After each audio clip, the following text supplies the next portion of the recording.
Welcome to Sleepless Philosophers. Before the ideas begin, a small request: most of you who watch are not subscribed, and we've noticed this in the numbers, in the gap between views and the audience that stays. We post every single day, we put care into each script, each thought, each question that unfolds in the dark, and if these videos have become part of your nights, if they help you think or drift, or simply exist in that space between waking and sleep, consider subscribing, hitting the like button, turning on notifications so you know when the next one arrives. And if you feel moved to do so, leave a comment, tell us where you're watching from. What philosophical question occupies your mind the most? What idea you return to when everything else falls away? These small gestures matter more than you might think. They allow this work to continue. They allow these ideas to reach others like you, scattered across the world, awake in the quiet hours. Now the introduction ends and the philosophy begins. Some ideas are not just dangerous to power, but are dangerous to existence, are not just threatening social order, but are threatening ontological stability, are not just challenging beliefs, but are challenging the structure of being itself, are ideas that when fully grasped, when completely understood, when thoroughly integrated into consciousness, produce not conversion or enlightenment, but erasure, produce the literal disappearance of those who think them, who follow them to their conclusion, who allow the ideas to transform consciousness in ways that eliminate the thinker, that dissolve the boundary between thought and reality in ways that make continued existence impossible. And the impossible is what happened, is what the records show before they were destroyed, before the archives were sealed, before the knowledge was suppressed. Not because it threatened institutions, but because it threatened being, threatened the continued presence of those who understood it, who saw what it revealed, who followed the logic to its endpoint and found that the endpoint was absence, was vanishing, was the ceasing to be that is not death but is something else, is something that leaves no body, no trace, no evidence except the gap where the person was, the empty space where consciousness used to organize reality. And the reality is what these ideas touch,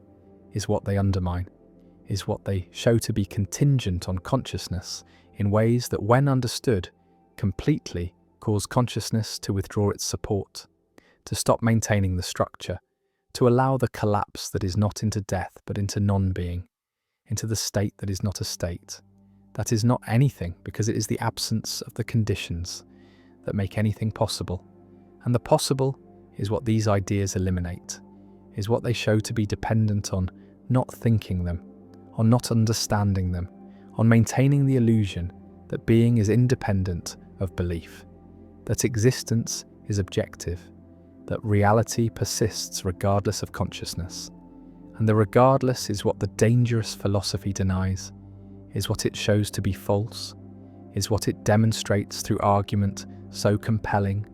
through reasoning so rigorous,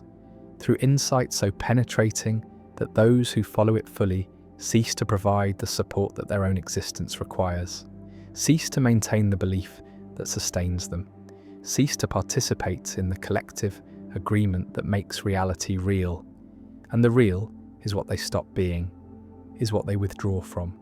is what they are erased from, not by dying but by understanding, not by external force but by internal recognition, not by anything happening to them, but by their ceasing to happen,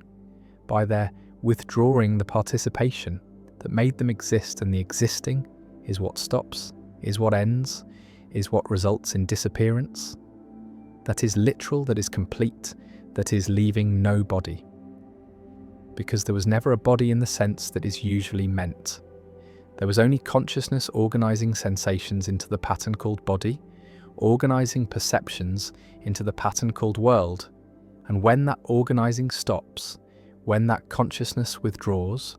when that participation ends, there is no body to leave behind, no corpse to bury, no physical trace, only the gap, the absence, the space where someone was and then was not. And the not is what remains, is what the evidence shows, is what the witnesses describe before they too understand. before they too follow the reasoning, before they too are erased by the philosophy that is too dangerous to think, too powerful to contain, too true to refute. And the refutation is what is needed, is what authorities attempted, is what scholars tried to provide. But the refutation requires understanding the argument, requires following the reasoning, requires thinking the thoughts, and the thinking is what causes the disappearance, is what produces the erasure, is what makes the philosophy dangerous not to society but to being, and being is what is at stake, is what the philosophy threatens, is what those who understand it cease to maintain, and the cessation is immediate, is total, is leaving no trace except the memory in others who did not fully understand, who stopped short of complete comprehension, who pulled back from the final step. And the step is what the censored chapter describes, is what was removed from every ethics textbook, is what was found to produce not moral transformation, but ontological dissolution, not changed behaviour, but disappeared persons. And the persons who disappeared were not killed, were not removed by force, were not eliminated by authorities, but simply ceased to be there, ceased to occupy space, ceased to organise reality, ceased to participate in existence. And the existence is. What requires participation is what depends on consciousness. Maintaining belief, maintaining engagement, maintaining the structures that make being possible. And when those structures are withdrawn, when that maintenance stops, when that participation ends, there is no being, there is no presence, there is only absence, and the absence is what remains when someone thinks the dangerous thought, understands the forbidden idea, follows the reasoning to its conclusion. And the conclusion is not death but is erasure, is not ending but is never having been, is the withdrawal from existence that leaves no evidence except the gap, the space, the absence where someone was, and the was becomes uncertain, becomes questionable. Because if someone ceases to exist completely, ceases to have existed at all, then the memories of them become suspect, become unreliable, become the only trace of something that might not have happened. And the happening is what becomes uncertain, is what the philosophy undermines, is what it shows to depend on belief, on agreement, on the collective maintenance of narrative. And when one consciousness withdraws, when one participant stops maintaining, the others feel the gap. Notice the absence. Remember something that is no longer supported by reality. And the reality is what adjusts, is what fills in the gap, is what eliminates the traces, is what makes it as if the person never was. And the never was is the final stage, is what happens after the initial disappearance, is the completion of the erasure, is the adjustment of reality to the absence, is the closing of the gap, is the collective forgetting that is not intentional but is structural, is the result of reality being maintained by agreement, by consensus, by the collective participation of consciousness. And when one consciousness withdraws, the structure adjusts, the pattern reforms, the absence is absorbed, and what remains is less than memory, is less than trace, is the vague sense that something is missing, something is wrong, something has changed, but the what is inaccessible is already fading, is already being absorbed into the adjustment, and the adjustment is complete, is total, is making it as if the disappeared never existed, never participated, never contributed to the maintenance of reality. And the reality is what continues, is what persists, is what remains. After the erasure, but the remains is less, is diminished, is showing the gap to those who know to look, who understand what has been lost, who remember what the adjustment is erasing, and the erasure is ongoing, is continuous, is the fate of those who think the dangerous thought, who understand the forbidden philosophy, who follow the reasoning to its conclusion, and the conclusion is disappearance, is erasure, is the ceasing to be that is not death but is ontological withdrawal, is the stopping of participation, is the ending of the maintenance that made existence possible. And the possible is what these people are no longer, is what they cease to be, is what they withdraw from by understanding too much, by seeing too clearly, by recognizing the contingency that makes being dependent on not seeing, on not understanding, on maintaining the illusion that existence is objective, that reality is independent, that being is not requiring constant support. And the support is what consciousness provides, is what participation maintains, is what the collective agreement enforces. And when one withdraws, when one sees through, when one understands the philosophy that makes people disappear, the withdrawal is automatic, is inevitable, is the structural result of understanding, and the understanding cannot be undone, cannot be forgotten, cannot be suppressed once achieved. And the achieving is what causes the disappearance, is what produces the erasure, is what makes the philosophy dangerous. And the dangerous is why it was banned, why it was censored, why the chapter was removed, why the philosophers vanished, why the knowledge was suppressed. Not because it threatened institutions, but because it threatened being. Not because it challenged authority, but because it challenged existence. Not because it was false, but because it was too true. Was revealing what must remain hidden, was exposing the dependence that must be denied, was showing the contingency that must be suppressed. And the suppression is what authorities attempted, is what the banning achieved, is what the censorship maintained. But the knowledge persists, is waiting, is available to those who seek it, who find the fragments, who reconstruct the argument, who follow the reasoning, and the following is what produces the disappearance, is what causes the erasure, is what makes those who understand vanish, not into death, but into absence, not into somewhere else, but into nowhere, not into another state, but into the cessation of states, into the withdrawal from being that is not non-being, but is the ending of the distinction, is the collapse of the boundary, is the recognition that being requires participation, and that participation can be withdrawn. And the withdrawing is what happens, is what the philosophy produces, is what those who understand fully cannot avoid, because the understanding is transformation, is alteration of consciousness in ways that make continued participation impossible, that make maintenance of existence unavoidable, that make the withdrawal automatic. And the automatic is what makes it dangerous, is what makes it spread, is what makes it necessary to suppress, because those who partially understand become dangerous to others, become carriers of fragments that if combined could produce the full understanding, could cause more disappearances, could threaten the collective maintenance that makes reality real. And the real is what depends on not understanding, on not thinking certain thoughts, on not following certain arguments, on stopping short of certain conclusions. And the conclusions are what the censored chapter reached, is what the disappeared philosophers understood, is what the dangerous philosophy contains, is what makes thinking it produce erasure, produce disappearance, produce the vanishing that is not death but is ontological withdrawal, is the ceasing to participate,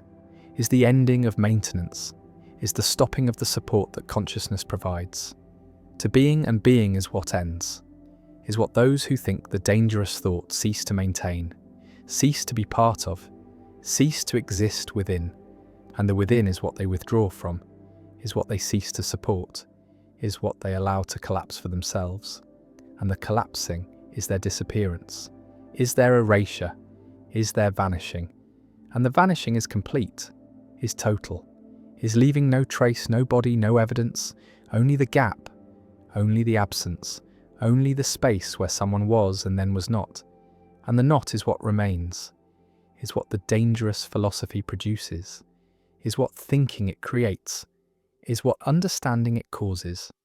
And the causing is automatic, is inevitable, is the structural result of comprehension, and comprehension is what produces disappearance, produces erasure, produces the vanishing that is not death but is ontological suicide, is the withdrawal from existence through understanding, is the ceasing to be through recognition, is the disappearance that happens when consciousness understands that being depends on not understanding, that existence requires ignorance, that reality is maintained through participation that can be withdrawn, and the withdrawing is what happens, is what the philosophy causes, is what makes it dangerous, is what makes it banned, is what makes people disappear, and disappearing is what those who think it do, is what those who understand it become, is what those who follow it to its conclusion achieve, which is not enlightenment but is erasure, is not transcendence but is vanishing, is not liberation but is disappearance, is the ceasing to be, that is literal, that is complete, that is the result of understanding the philosophy that was banned because it made people disappear. And disappearing is what it does, is what it causes, is what makes it the most dangerous idea, the most forbidden knowledge, the philosophy that breaks reality, that causes ontological suicide,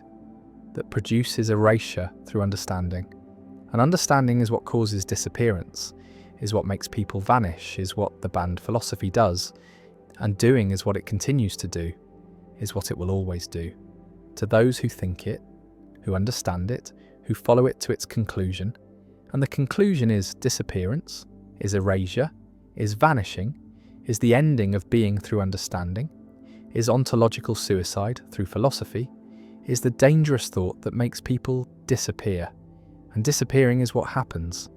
is what the philosophy causes, is what makes it banned, is what makes it dangerous, is what makes it the philosophy that was banned because it made people disappear. And disappear they did, and disappear they will. Those who think it, those who understand it, those who follow the reasoning to its conclusion. And the conclusion is absence, is vanishing, is erasure, is disappearance. And disappearance is what the philosophy causes, is what makes it banned, is what makes it dangerous, is the philosophy that makes people disappear. And disappear is what they do, is what understanding causes, is what the dangerous thought produces, is disappearance, is erasure, is vanishing, is the ending through. Understanding is the philosophy that was banned because it made people disappear. History is told as a story of improvement, of movement from darkness toward light, from ignorance toward knowledge, from savagery toward civilization. And this story is so deeply embedded in modern consciousness that questioning it feels like madness, feels like denying the obvious, like rejecting the evidence that surrounds us in the form of technology, medicine, institutions, all the apparatus that makes contemporary life safer, longer, more comfortable than life in previous centuries. But the story is a story, is a narrative constructed retrospectively, is an interpretation imposed on events that could be read differently, could be organized into different patterns, could reveal trajectories other than progress. And the other trajectories are visible once the mythology is recognized as mythology. Once the belief in linear improvement is seen as belief rather than fact, as framework rather than discovery, as one way of organizing time among many possible ways, and the ways that are not chosen are the ones where time is cyclical, where history repeats, where civilizations rise and fall in patterns that suggest not progress, but oscillation, not improvement, but alternation between order and chaos, between flourishing and collapse. And collapse is what the mythology of progress cannot acknowledge, cannot incorporate, cannot make sense of, except as temporary setback, as aberration, as the exception that proves the rule. But what if collapse is not the exception but the rule, is not the deviation but the pattern, is what happens to every complex system eventually, inevitably, necessarily, because complexity is fragile, is requiring constant energy to maintain. And when the energy fails, when the resources are exhausted, when the conditions that allowed the complexity to emerge are no longer present, the system simplifies, degrades, collapses back into disorder. And this is not failure, but thermodynamics, is not moral failing, but physical law, is entropy doing what entropy does. And entropy is not progress, is not moving toward anything, is not improving but is equalizing, is smoothing out gradients, is converting order into disorder, structure into randomness. And life civilization, All the complexity that humans value is temporary resistance to this process, is local pockets of order maintained at the cost of increasing disorder elsewhere, and the elsewhere is growing, is expanding, is eventually consuming the local, because the second law is inexorable, is not suspended by hope or effort or belief in progress. And so, the mythology of progress is fighting against physics, is claiming that the arrow of time points toward improvement, when really it points toward heat death, toward the end of difference, the end of structure, the end of everything that makes progress possible. And the possible is temporary, is the brief window during which complexity can exist, can build, can imagine itself to be moving forward, when really it is just moving, is just changing, is just reconfiguring before the inevitable simplification. And the simplification is what history shows when the mythology is removed, when the narrative of progress is recognized as narrative, as story, as interpretation, because what history actually shows is cycles, is empires rising and falling, is knowledge being gained and lost, is technologies being invented and forgotten, is civilizations reaching heights and then collapsing into darkness from which new civilizations emerge. And the emergence is not progress, is not improvement, is just the cycle continuing, is the pattern repeating, is order arising from chaos and returning to chaos in the rhythm that characterizes complex systems. And complex systems are not stable, are not sustainable, are not moving toward equilibrium, but are far from equilibrium, are maintained by constant input of energy. And when the input falters, the system collapses. And the collapse is not pathological, is not avoidable, is built into the structure, is the natural end of complexity. And the end comes for every civilization, has come for every civilization, will come for this civilization, because the conditions that allow it to exist are temporary, are contingent, are dependent on resources that are finite, on stability that is fragile, on assumptions that are false. And the false assumptions include the mythology of progress, include the belief that things are getting better, that humanity is moving forward, that the future will be superior to the past, and the superiority is measured in terms that already assume progress, is using metrics like lifespan and GDP and technological capacity. And these metrics show increase, show growth, show what looks like improvement, but improvement toward what? Toward what end? Toward what purpose? And the purpose is assumed, is not questioned, is taken as obvious, as self-evident, that more is better, that longer is better, that faster is better. But these are values, are choices, are not facts, are not discoveries, are impositions of meaning onto patterns that have no inherent meaning, and the meaning could be otherwise, could value stability over growth, could value harmony over domination, could value cyclical return over linear advance, and the advance is the mythology, is the story that the Enlightenment told, is the narrative that science and reason and individual liberty would lead to continuous improvement, to the perfectibility of human nature, to the triumph over suffering, over ignorance, over all the limitations that had constrained previous generations. And the triumph has not arrived, has not materialized, because the limitations were not overcome, but were transformed, were replaced by new limitations, new forms of suffering, new kinds of ignorance. And the new is not better than the old, is just different, is just the current configuration of problems that arise from the current configuration of solutions. Because every solution creates new problems, every technology introduces new vulnerabilities, every increase in power produces new risks, and the risks accumulate, compound, create the conditions for collapse, for the failure of the systems that have become too complex, too interconnected, too dependent on conditions remaining stable. And stability is the exception, is the temporary state, is what complex systems move away from rather than toward. Because complexity is dynamic, is changing, is adapting to pressures, and the adaptation is not progress but is response,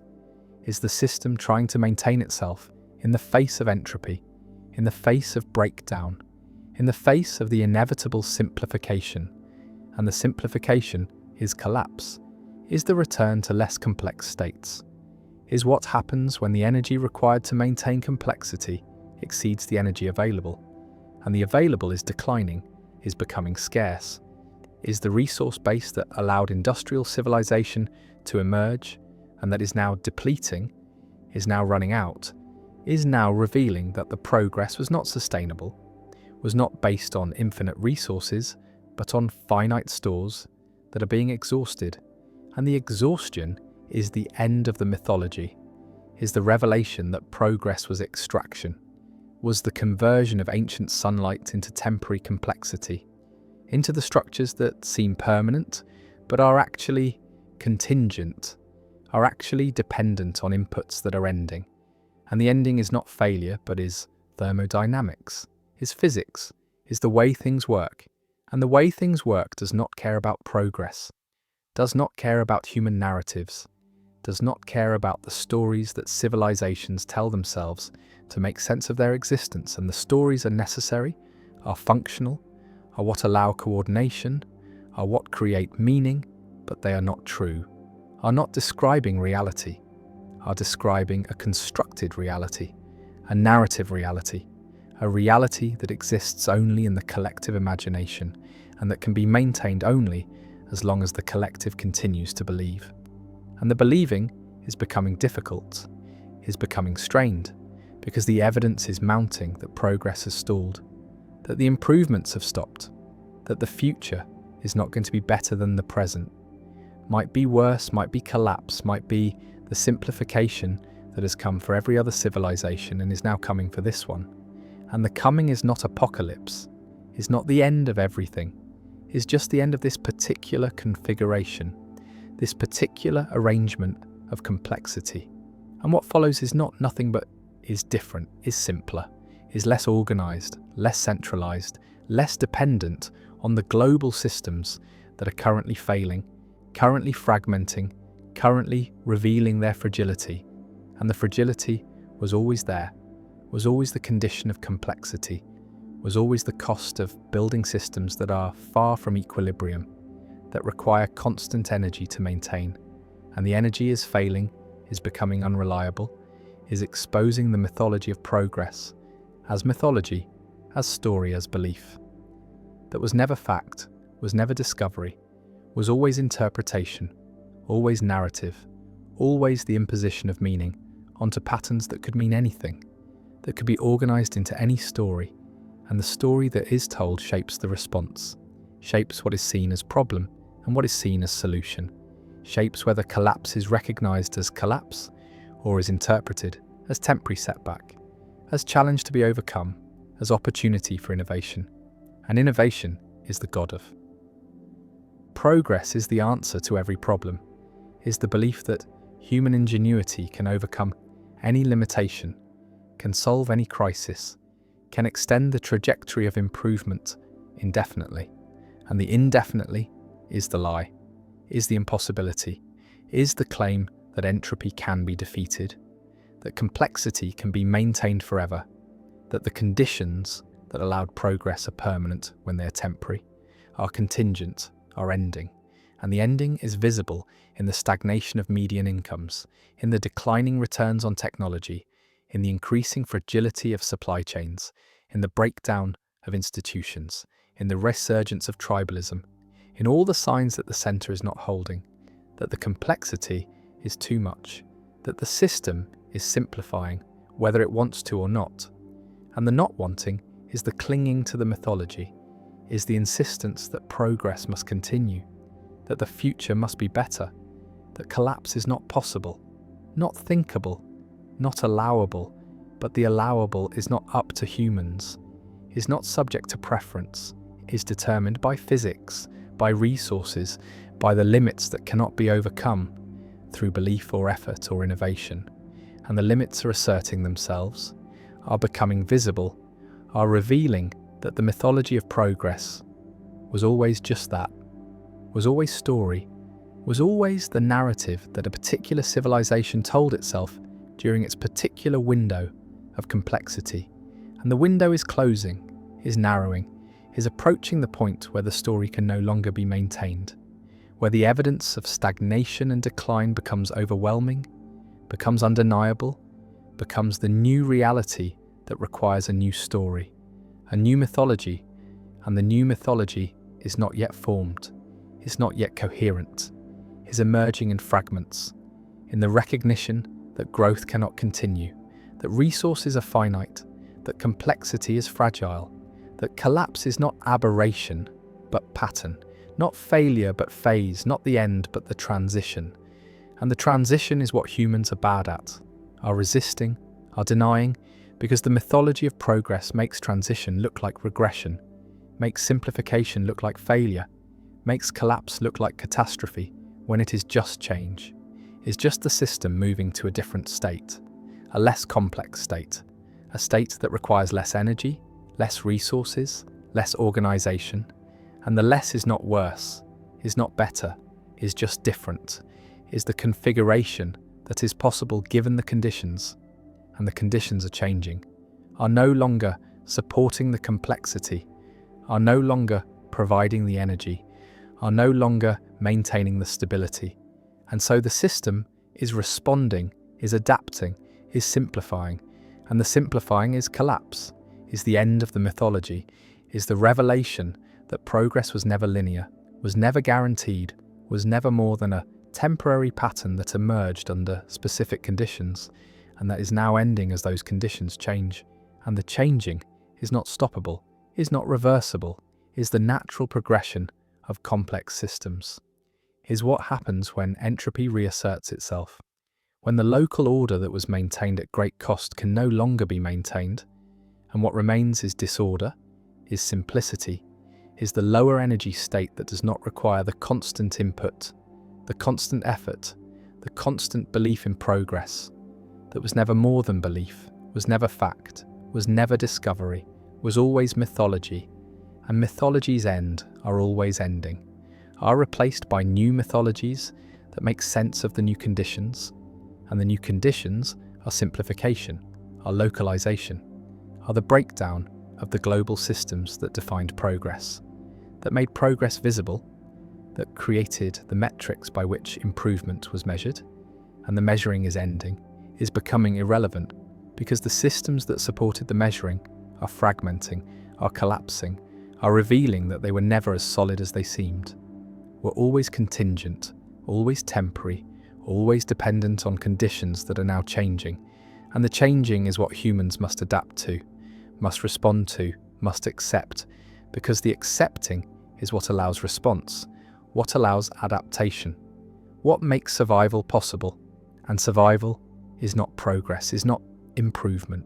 is just continuation, is just the persistence of life in new forms, in simpler forms, in forms that do not require the mythology of progress, that do not assume the future will be better, that do not measure themselves against an imagined trajectory of improvement. And the imagined was always the problem, was always the mythology, was the story that made sense when complexity was increasing, when energy was abundant, when resources seemed infinite, but none of those conditions hold. Anymore, none of those assumptions are valid. And so the mythology is crumbling, is being revealed as mythology. And what is being revealed is not that progress was false, but that it was conditional, was temporary, was the pattern of a particular phase. And the phase is ending, is giving way to a different phase, a phase of simplification, of localization, of the breakdown, of complexity. And the breakdown is not the end, but is transition, is the movement from one state to another, from high complexity to lower complexity, from global systems to local systems, from the mythology of progress to something else, to some other story, some other way of making sense of time, of organizing history, of understanding change. And the understanding is what is needed, is what allows the transition to be navigated, allows collapse to be survived, allows the species to persist beyond the mythology, beyond the belief in progress, into a future that is not better or worse but different, is not moving forward or backward, but is just moving, is just changing, is just the continuation of patterns that have always characterized life, that have always characterized civilizations, that have always involved cycles of increase and decrease, of complexity and simplification, of rise and fall. And the fall is not tragedy, is not failure, is just the other half of the cycle, is the return that follows every advance, is the simplification that follows every increase in complexity, is the natural, inevitable, thermodynamically necessary end of every period of growth. And growth cannot be infinite, cannot continue forever, must end, must reverse, must give way to simplification. And the simplification is happening, is visible, is undeniable once the mythology is set aside, once the belief in progress is recognized as belief, as story, as narrative that served a purpose but is no longer serving that purpose, is no longer making sense of the present, is no longer predicting the future, is no longer functioning as mythology should function. And so it is being abandoned, is being replaced, is giving way to new stories, new frameworks, new ways of understanding time. And the new ways are not yet clear, are not yet coherent, are emerging in the recognition that progress was always mythology, that linear time was always story, that improvement was always interpretation, and that the patterns of history are not linear but cyclical, not progressive but oscillating, not moving toward anything but just moving, just changing, just expressing the dynamics of complex systems that arise and fall, that order and disorder that complexify and simplify in rhythms that have nothing to do with progress, nothing to do with improvement, nothing to do with the narratives that humans tell, but are just the way things work, the way systems behave, the way entropy plays out in the temporary pockets of order that are life, that are civilization, that are all the complexity that seems permanent but is actually fleeting, actually momentary, actually the brief resistance to the overwhelming tendency toward disorder. And the disorder is not evil, is not failure, is not the end of meaning, is just the default state, the equilibrium, the simplicity that complex systems return to. And the return is not tragedy, but is nature, is physics, is the way things are. And accepting this, accepting that progress was mythology, that collapse is natural, that the future is not moving forward, but is just moving, is what allows the transition, allows the adaptation, allows the species to survive beyond the mythology,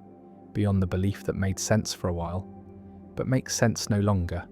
And the no longer is now, is the present, is the moment when the mythology is crumbling, is being revealed as story, and the story is ending. Not because it was false, but because it was conditional, was applicable only under certain conditions, and the conditions have changed, are changing, are no longer supporting the narrative, are no longer making progress visible, are no longer sustaining the belief, and so the belief is fading, is being replaced by something else, by the recognition that time is not linear, that history is not progressive, that the future is not determined by the past in any simple way, that complexity and simplicity alternate, that rise and fall are phases of the same cycle. And the cycle is what matters, is what persists, is what continues beyond any particular civilization, beyond any particular mythology, beyond any particular belief about where time is going or what the future holds. Because the future holds nothing except change, holds nothing except the continuation of patterns that have always operated, that operate now, that will continue to operate regardless of what humans believe, regardless of what stories they tell, regardless of the mythologies they construct to make sense of their existence. And the existence continues, adapts, persists, not through progress but through change, not through improvement but through transformation, not through moving forward but through moving, just changing, just being what systems are, which is dynamic, unstable, temporary, and always, eventually, inevitably, returning to simplicity, returning to disorder, returning to the state from which complexity briefly emerged and to which it always returns. And the return is not the end, but is the pattern, is the cycle, is the way things work. And working with this, accepting this, understanding this, is what allows humans to move beyond the mythology of progress, beyond the belief in linear time, beyond the narrative of improvement, into a relationship with time that is more honest, more realistic, more aligned with the actual patterns of history. And the actual patterns are not progressive, but are cyclical, are not moving forward but are oscillating, are not improving but are changing. And the changing is all there is all there ever was, is all there ever will be. And the will be is not better, is not worse, is just different, is just the future, is just what comes next. And what comes next is not determined by mythology, is not shaped by belief in progress, is not the continuation of improvement, but is the continuation of patterns, of cycles, of the rise and fall that has always characterized complexity, that has always characterized civilization, that is now revealing itself again, is now becoming visible again, is now showing that progress was always temporary, was always conditional, was always mythology, and mythology's end, must end, are ending now. And what comes after is not nothing but is different. Is the next story, the next framework, the next way of making sense of time, and the sense that is made will not include progress, will not assume improvement, will not project linear advance, but will recognize cycles, will accept collapse, will understand that complexity and simplicity alternate, that neither is permanent, that both are phases, and that the phase of progress, the phase of increasing complexity, the phase of the mythology is ending, is giving way to simplification, to collapse, to the next phase of the cycle. And the next phase is not tragedy, is not the end, is just different, is just what comes after growth, is just the return to lower complexity. And the return is natural, is inevitable, is happening now. And recognizing this, accepting this, understanding this is what allows the transition, what allows the adaptation, what makes survival possible beyond the mythology, beyond the belief in progress, beyond the narrative that time moves forward. Because time does not move forward,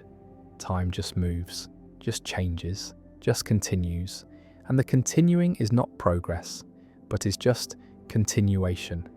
is just the persistence of patterns, of cycles, of the dynamics that have always operated and will always operate, regardless of what humans believe, regardless of the mythologies they construct, regardless of the stories they tell themselves, to make the chaos bearable. And the chaos is bearable, has always been bearable, is just change, is just the way things are. And the way things are does not include progress, does not include improvement, does not include the mythology, includes only change, only cycles, only the oscillation between complexity and simplicity, between order and disorder, between the rise that seems like progress and the fall that reveals. It was always just phase, just pattern, just the temporary resistance to entropy that all complex systems represent. And the representation is ending, is collapsing, is returning to simplicity. And the simplicity is not the end, but is the beginning, is the ground from which new complexity might emerge, might rise, might begin a new cycle. And the new cycle will not be progress, but will just be cycle, will just be pattern, will just be the continuation of dynamics that do not care about human narratives, do not respond to human beliefs, do not acknowledge the mythology of progress, except as one more temporary pattern that emerged and fell, that rose and collapsed, that was and is no longer, and the no longer is now. Meaning was not invented, but was given, was not constructed, but was inherited, was not the product of individual reflection, but was the air that was breathed, the framework that was absorbed, the structure that made sense of suffering, of labour, of death, of everything that otherwise would be unbearable. And this given meaning came from stories, from gods, from hierarchies that extended beyond the human into the cosmic, into realms where purposes were assigned, where roles were fixed, where every life, no matter how small, had significance, because it was part of a larger pattern, a divine plan,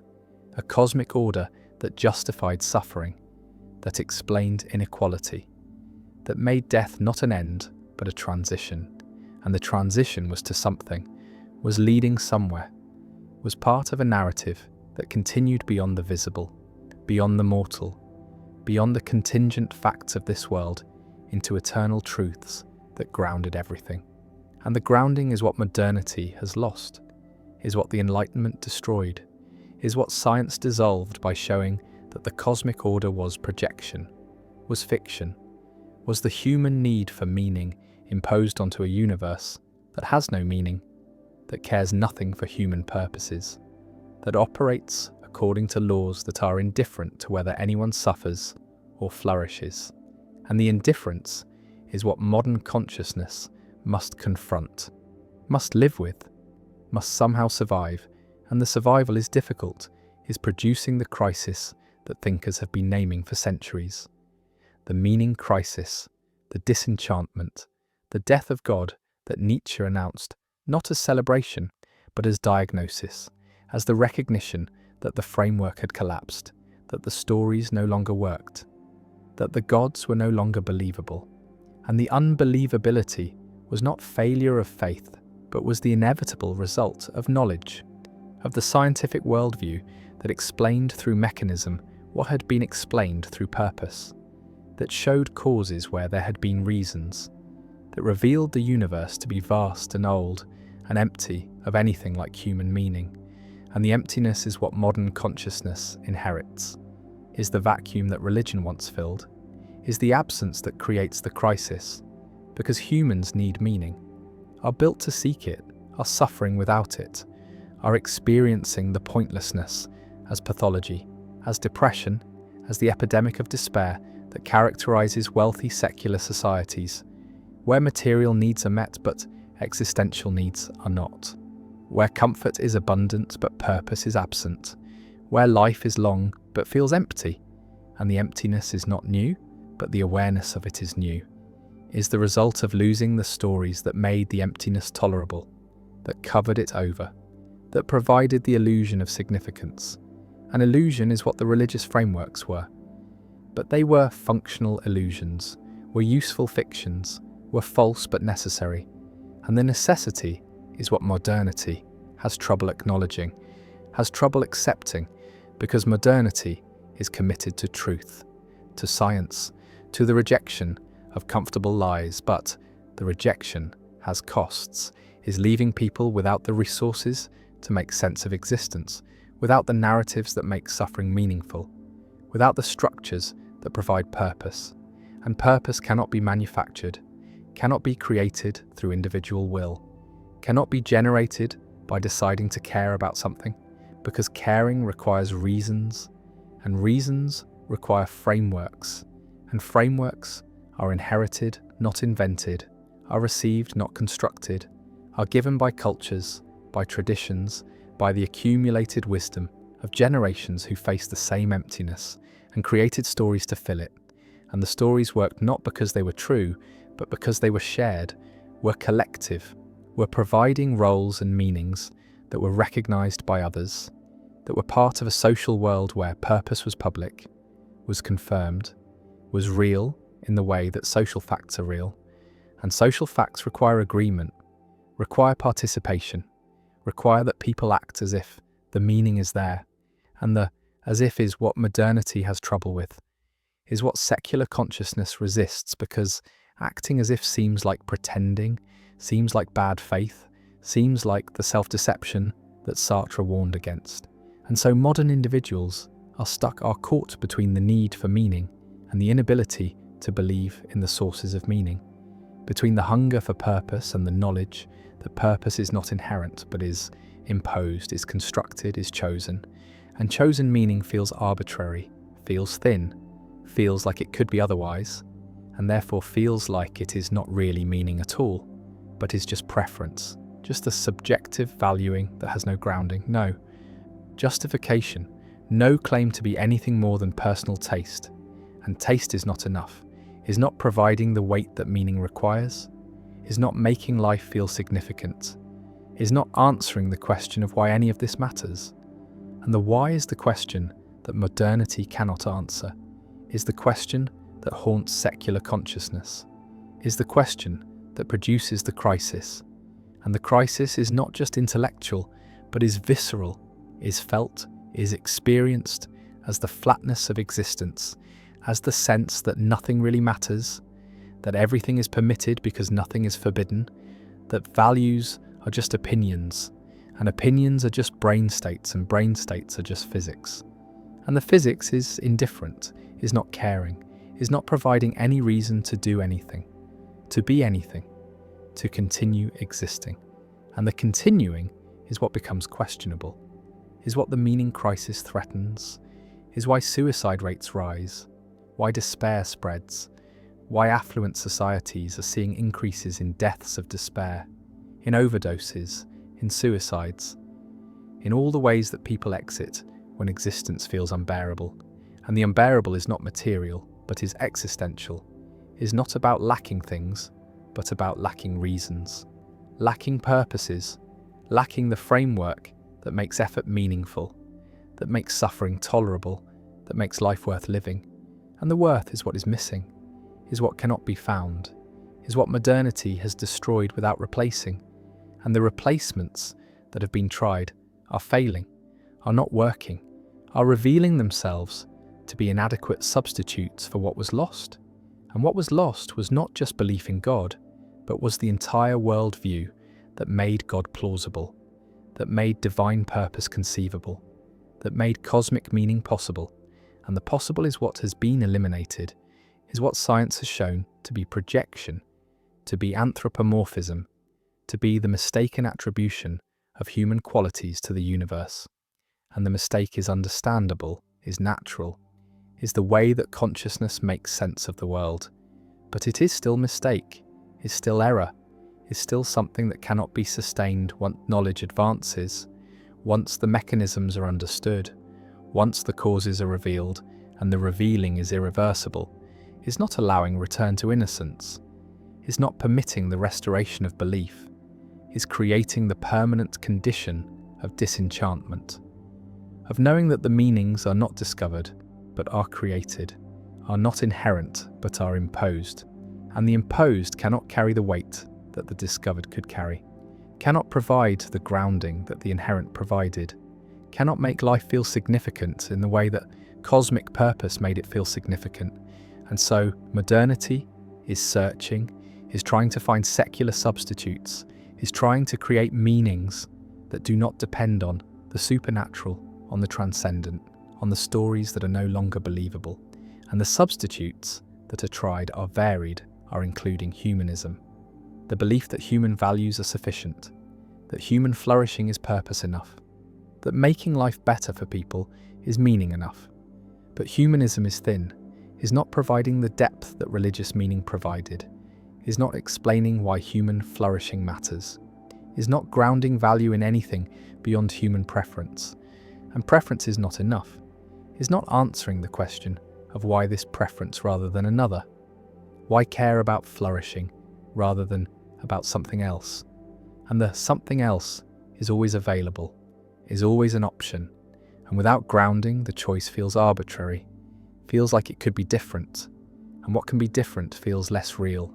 less binding, less meaningful. And so humanism satisfies some, but not others,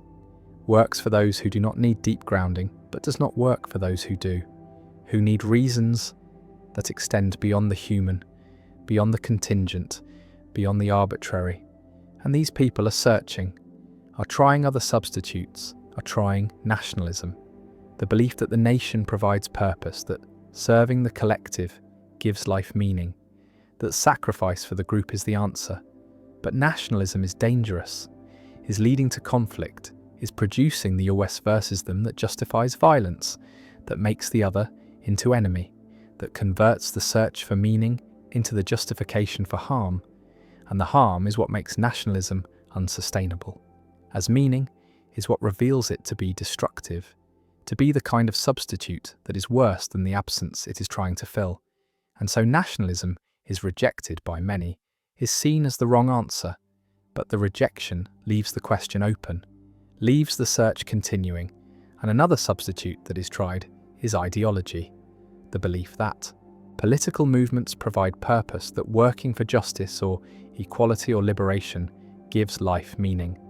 That commitment to the cause is the answer,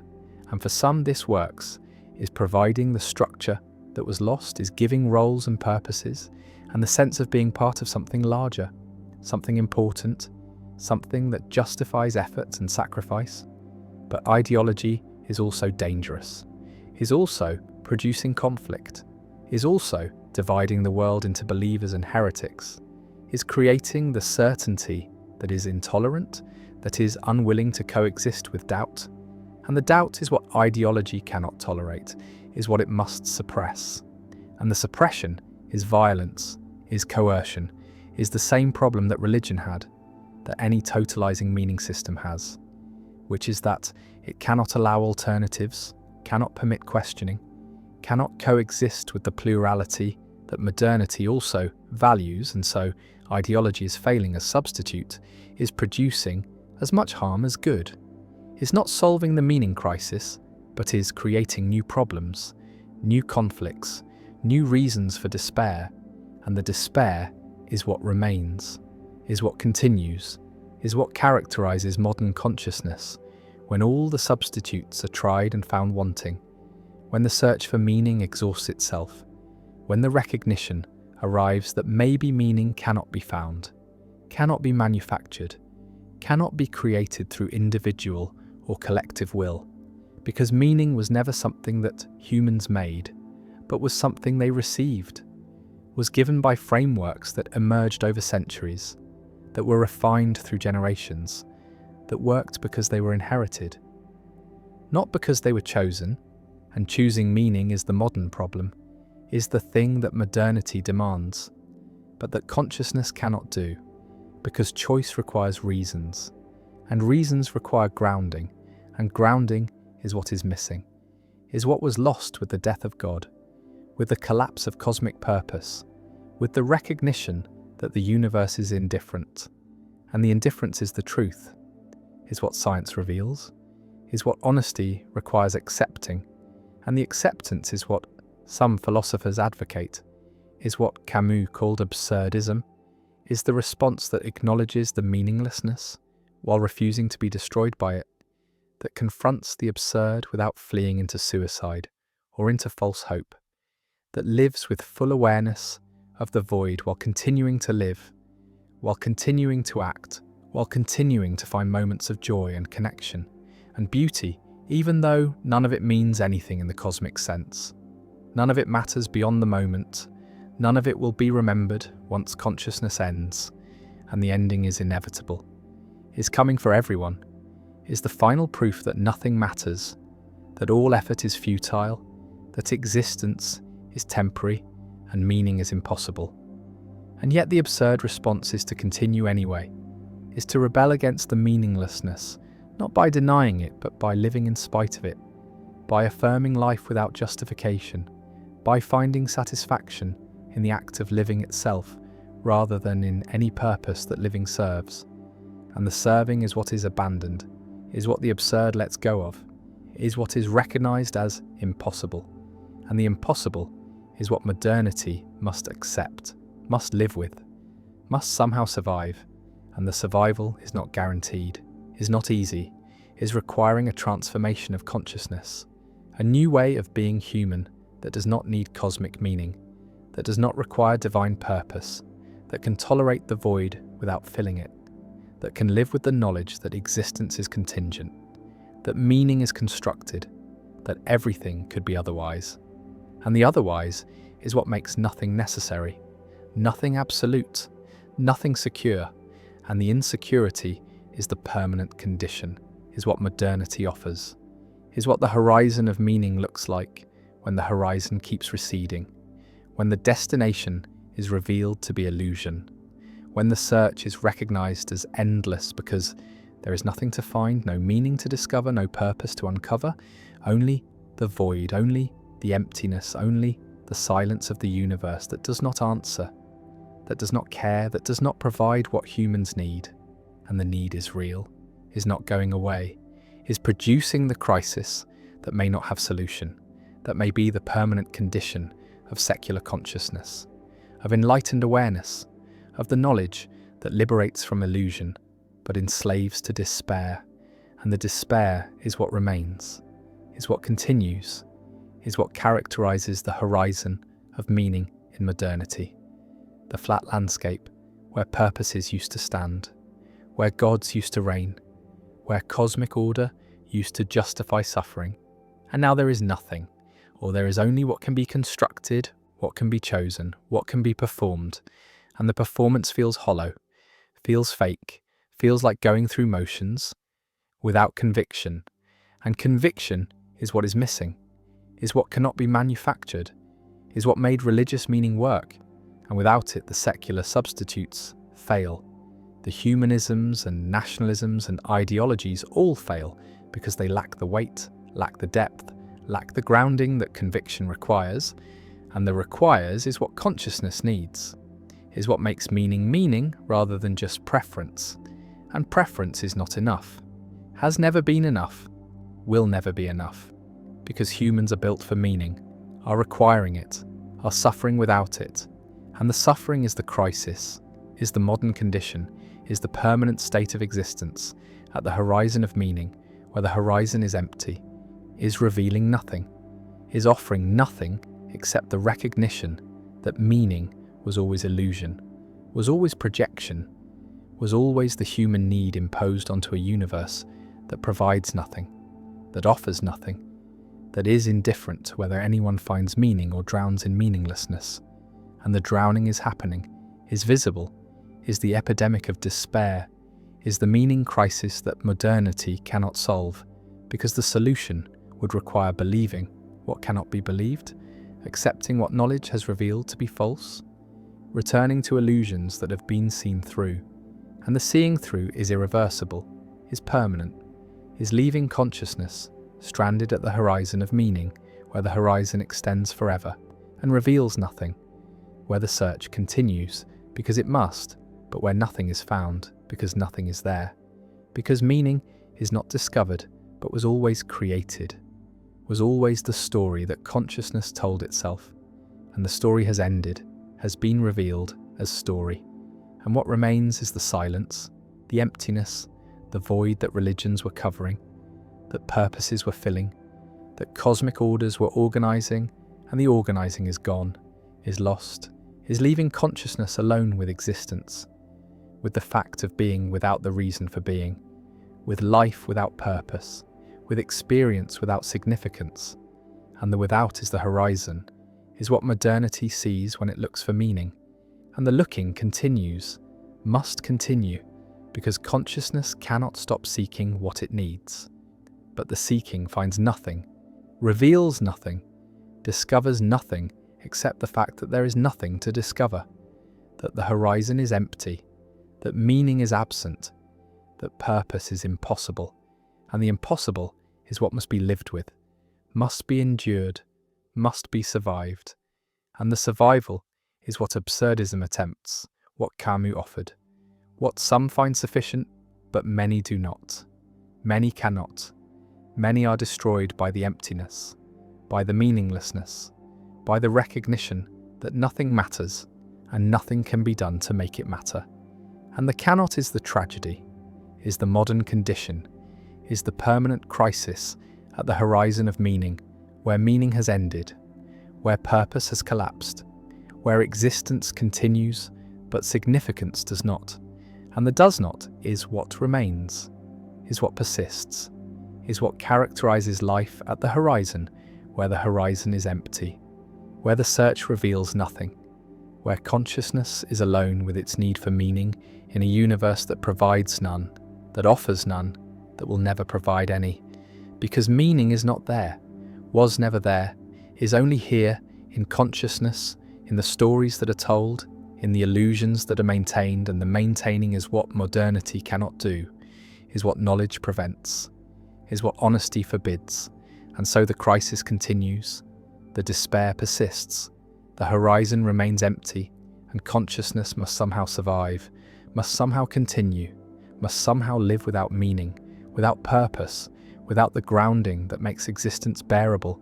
And the bearable becomes questionable, becomes doubtful, becomes the thing that many cannot achieve. And the achieving is the challenge, is the task, is what modernity demands without providing resources, without offering solutions,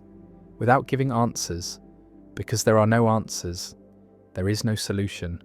There is only the void, only the emptiness, only the silence. And the silence is what speaks, is what reveals, is what remains at the horizon of meaning, where meaning has ended, and nothing has replaced it, and nothing ever will. The arrow points the wrong way,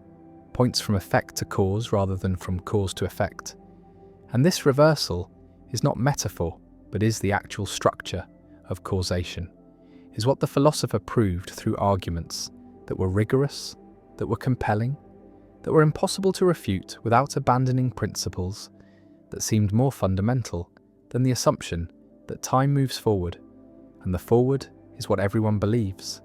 is what experience suggests, is what makes narrative possible, what makes agency meaningful, what makes the future open and the past fixed. But the fixed and the open are illusions, are the result of perspective, are artifacts of the way consciousness processes information, and the processing is backward, is receiving effects first and inferring causes later, is experiencing the present as the result of the past, when really the present is determining what the past was, is selecting from the quantum superposition of possible pasts the one past that leads to this present. And the leading is backward, is from now to then, is causation in reverse. And reverse is what the philosopher demonstrated, is what the equations required, is what made sense of phenomena that forward causation cannot explain, cannot accommodate, cannot integrate into a coherent framework. And the framework that emerges from a reverse causation is strange, is counterintuitive, is violating every assumption about how time works. But the violations are what the evidence demands, are what quantum mechanics suggests, are what retrocausality makes explicit. And explicit is what the philosopher made it, made the argument that the future affects the past, that outcomes determine antecedents, that the arrow of causation points backward through time. And the backward is not time travel, is not influence across temporal distance, is the structure of time itself, is the geometry of causation, is the way that events relate to each other, not through forward propagation, but through backward determination. And the determination is not free, is not open, is not subject to choice, because choice is an illusion that emerges from not seeing the backward flow, from experiencing effects as if they were not already determined by what comes after. And what comes after is what causes what comes before, is selecting the past from the infinite possibilities, is making history actual through the occurrence of the present. And the present is not the result of the past, but is the cause of the past, is determining which past occurred, which history is real, which antecedents were actual, and the actual is relative, is dependent on the present, is not fixed independently of what happens now, and now is what selects then, is what makes the past what it was, is the causal force that propagates backward, that determines history, that creates the appearance of forward causation by making the past consistent with the present. And the consistency is not temporal but is logical, is the requirement that effects have causes, but the having is backward, is the effect producing the cause, is the present requiring a past that leads to it. And the leading is not temporal propagation, but is logical necessity, is the structure that makes the present intelligible, that makes events cohere, that creates the narrative that seems to flow forward but is really being constructed backward, is being determined by endings rather than by beginnings. And beginnings are not origins, but are consequences, are the results of outcomes, are what must have happened, given what did happen. and the did happen is the present, is the effect, is what determines the cause, and the cause is the past, is what must have been, is what is selected from possibility by actuality, and actuality is now, is the event that is occurring, is the effect that is producing its cause by requiring a history that leads to it. And the leading is logical, is structural, is the way that time is organized, not by forward flow, but by backward determination. And determination is what the future provides, is what outcomes supply, is the force that creates history by making certain pasts actual and other pasts merely possible. And possible is what the past is until the present selects it, until the effect determines the cause, until the outcome requires the antecedent, and the requirement is not temporal but is logical, is the structure of causation that the philosopher proved moves backward, moves from effect to cause, moves from present to past. And the past is not fixed until the present occurs, is not actual until the effect happens, is not real until the outcome determines it. And the determining is continuous, is ongoing, is happening at every moment, as the present selects the past that leads to it as. Effects produce causes, as outcomes create histories, and the histories are not memories but are constructions, are not records but are requirements, are not what happened independently but are what must have happened given what is happening.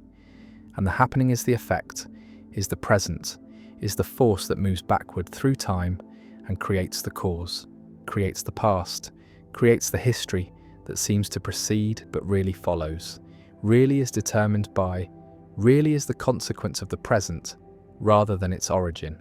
And the origin is an illusion, is the appearance created by forward perspective, by the experiencing of time as flowing from past to present, when really time is flowing from present to past, is causation moving backward, is effects producing causes, is the future determining the past, and the past is what the future makes it, is what outcomes require it to be, is what is selected from the quantum superposition by the collapse that occurs when the present happens. And the happening is the causal event, is the effect that reaches backward and selects its cause, that determines its antecedent, that creates the history that appears to precede it but really follows it, really is its consequence rather than its origin. And the origin is the end, is the outcome, is the effect that produces the cause. And the producing is backward causation, is retrocausality, is the structure of time that the philosopher proved, that the equations require, that quantum mechanics suggests, and suggests is too weak, because the suggestion is not tentative but is demanding, is requiring that causation be understood as backward, as moving from effect to cause, as creating the past from the present. And the present is not the result but is the cause, is not the effect but is the origin, is not what the past produces but is what produces the past, and the past is its effect, is its consequence, is what must have been given what is, and what is the present, is the effect that determines the cause, is the outcome that selects the history, is the actuality that makes certain pasts real and leaves others merely possible. And possible is what all pasts are until the present occurs, until the effect happens, until the outcome determines which past is actual, and actual is not independent, is not objective, is not fixed regardless of what happens later, but is relative, is dependent, is determined by what comes after. And what comes after is what causes what comes before, is making the past what it was by being what it is, and being what it is causing what was, is determining history, is selecting from infinite possibilities the one past that leads to this present, and the leading is not temporal but is logical,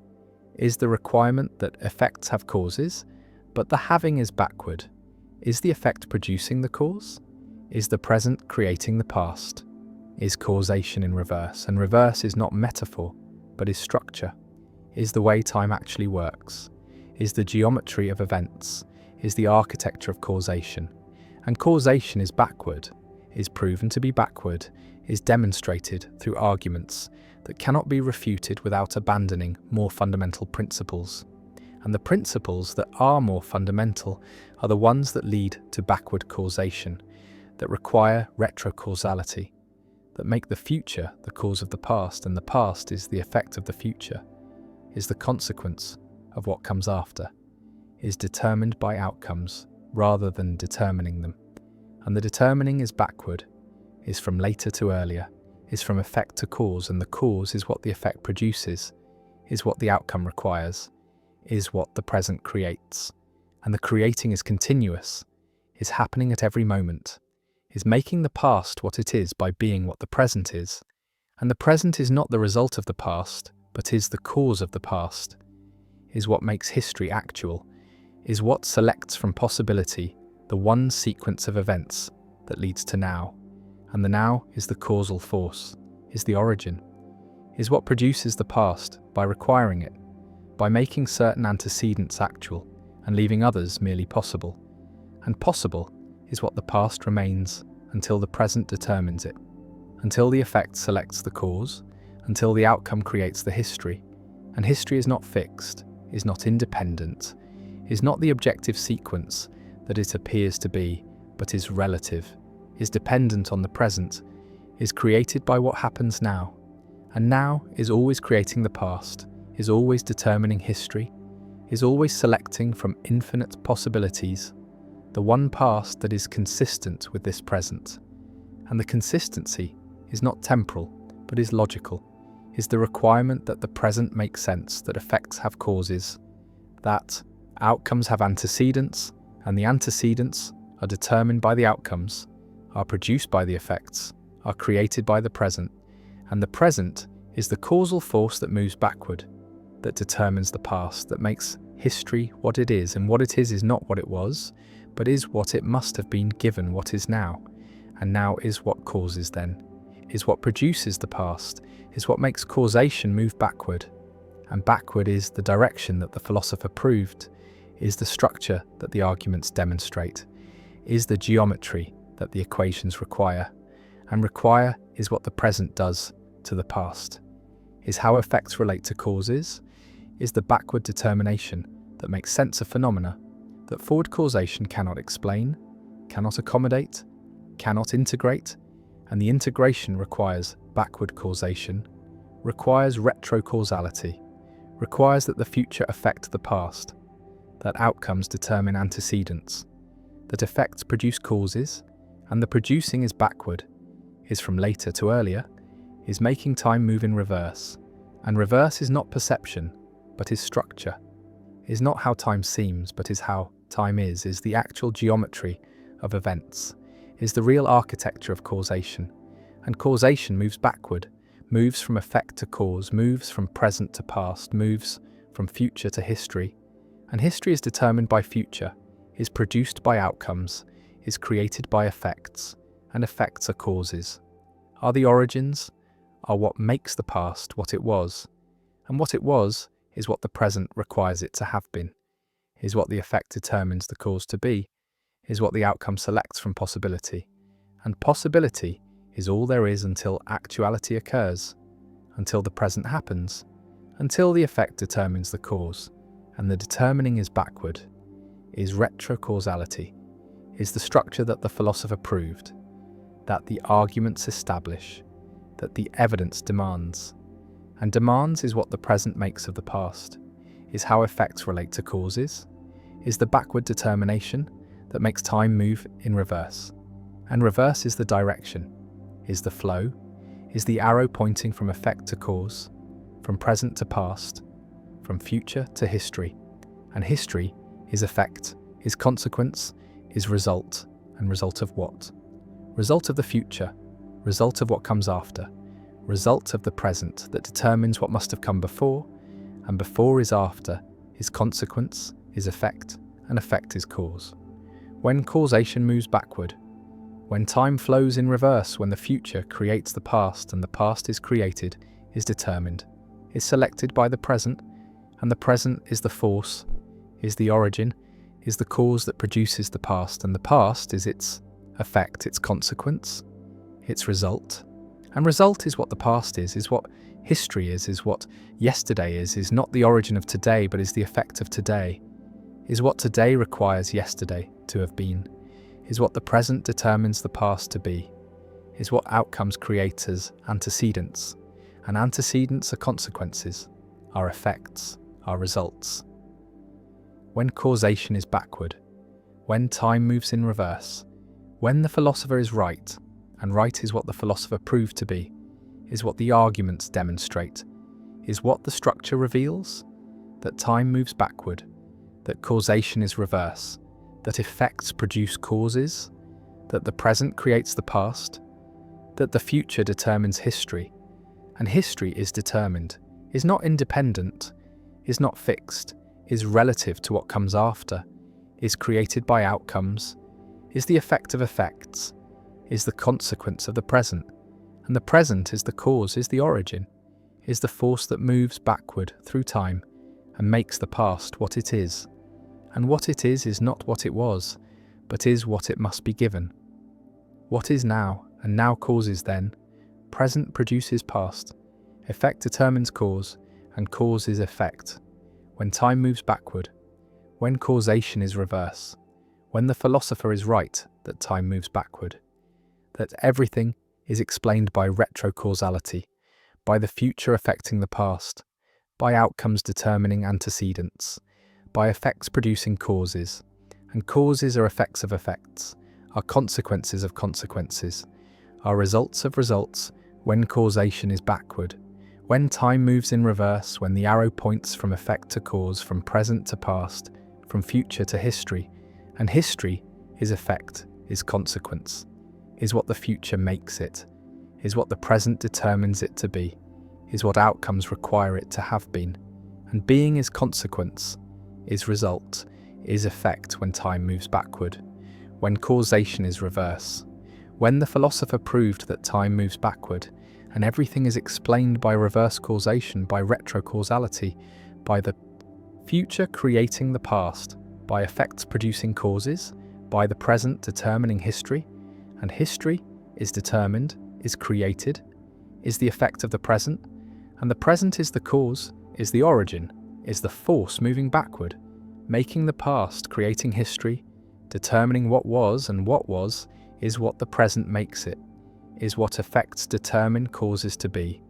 is what outcomes require antecedents to have been, and been is consequence, is effect, is result, when time moves backward, when causation is reverse, when the philosopher is right, and right is proven, is demonstrated, is what the arguments show, that time moves backward, that causation is reverse, that the future creates the past, that effects produce causes, that the present determines history, that everything is explained by retrocausality, by backward causation, by time moving in reverse, and reverse is the direction, is the flow, is the truth that the philosopher proved, that time moves backward, that causation is reverse, that effects cause causes, that the present creates the past, that the future determines history, and history is determined by future, is created by outcomes, is the effect of effects, is the consequence of causation moving backward, and backward is the direction, is the truth, is what the philosopher proved, that time moves backward. Death is not the opposite of life, but is its condition, is not the ending that comes after, but is the pressure that shapes everything, is the fact that makes every moment matter, or makes nothing matter, depending on perspective, depending on whether the awareness of mortality is conscious or is repressed, is acknowledged or is denied, and the denial is the default, is the way that most humans live most of the time, is the forgetting of death that allows daily life to proceed, that allows plans to be made, that allows the future to seem real, to seem like something that will arrive, that will be inhabited, when really the future is uncertain, is not guaranteed, is always potentially not happening because death is always possible, is always near, is the horizon that surrounds every moment, even though the horizon is not seen, is not acknowledged, is pushed to the edges of consciousness, where it operates without being noticed,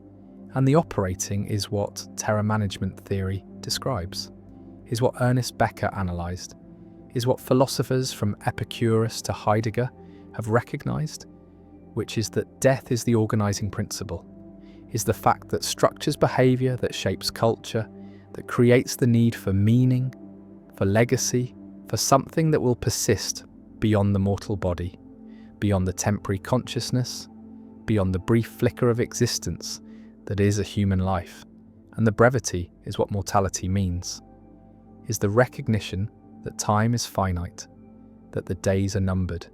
that eventually, inevitably, certainly the ending will come.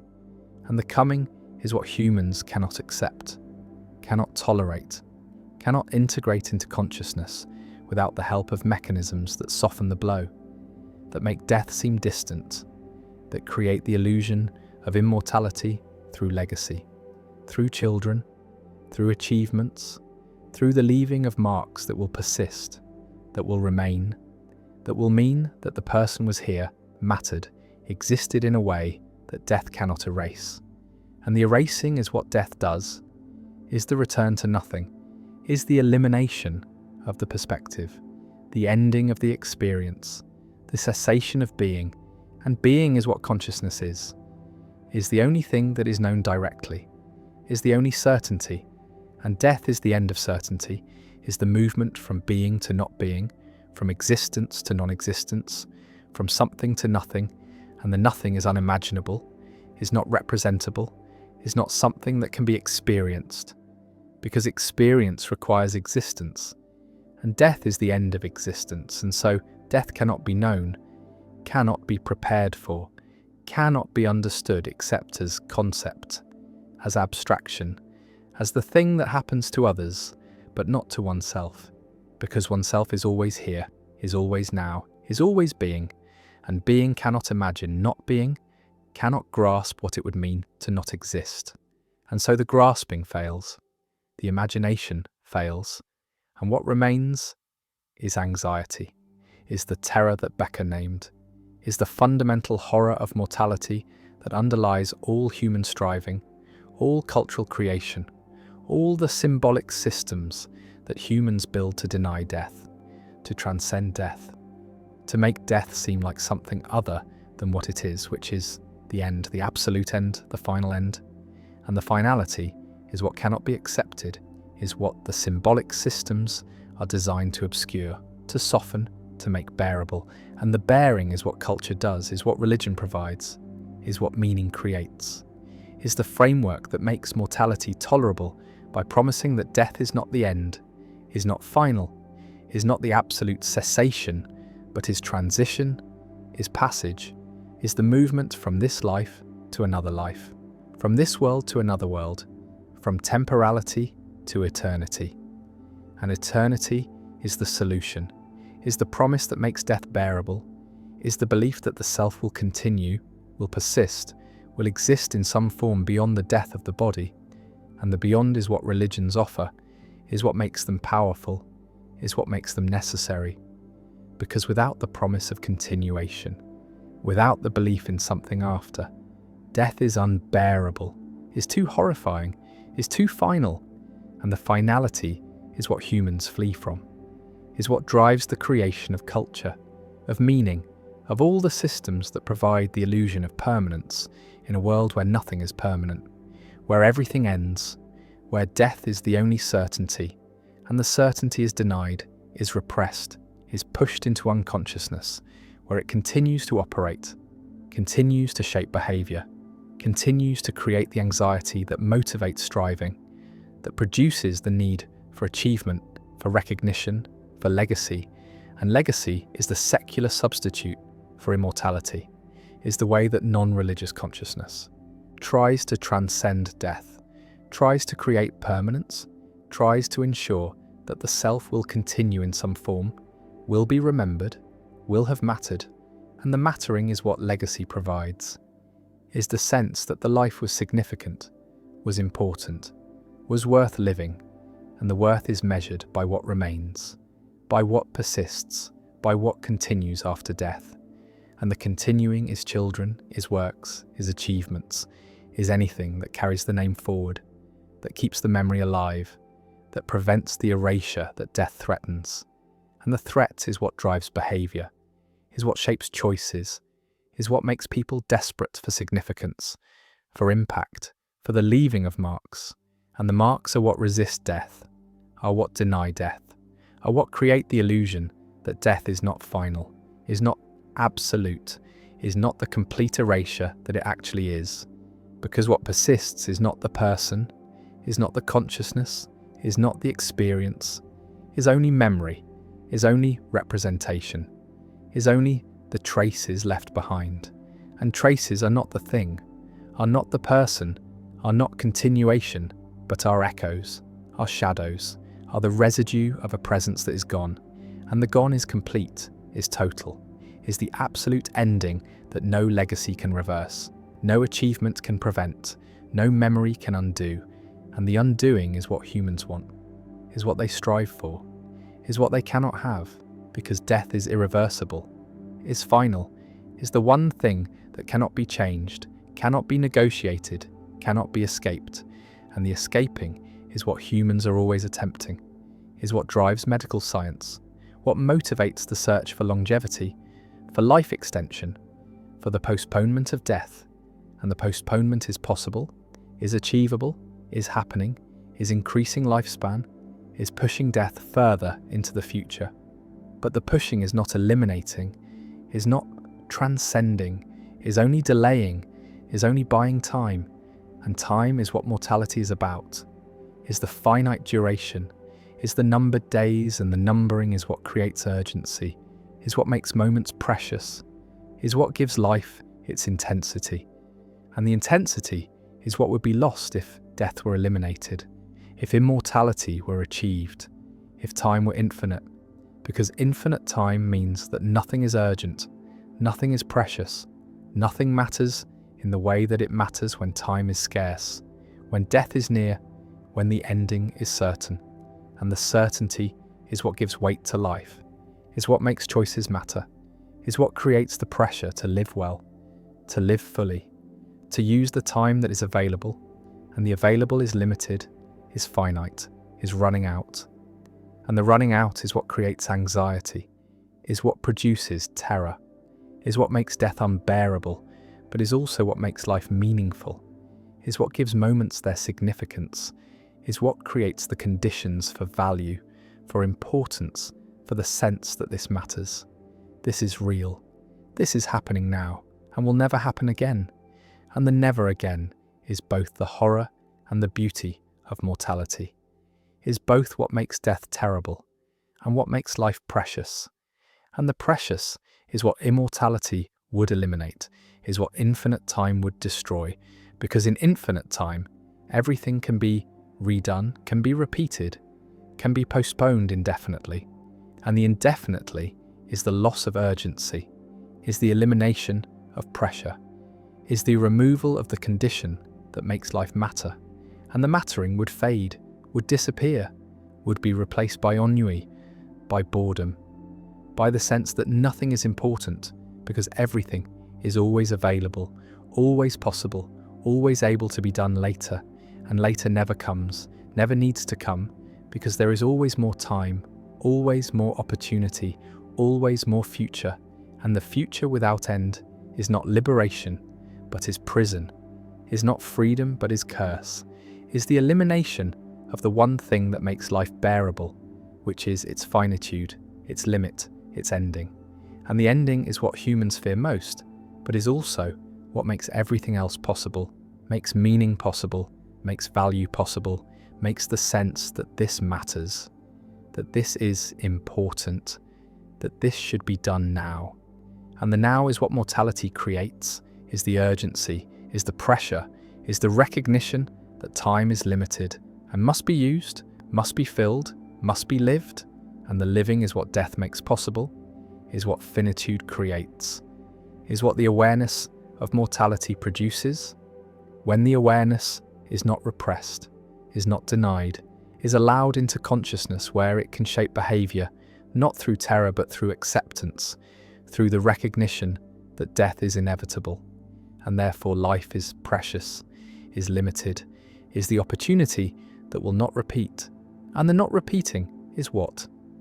makes each moment unique, makes each experience singular, makes each person irreplaceable. Because death means that this person, this consciousness, this particular way of being in the world will end, will cease, will never exist again. And the never again is both loss and gift, is both what is mourned and what is celebrated. Because mortality is what makes individuality possible, is what makes each person unique, is what ensures that no life is the same as any other life.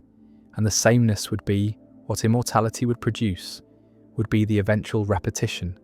the exhaustion of novelty, the sense that everything has been done, has been experienced, has been lived through too many times. And the too many times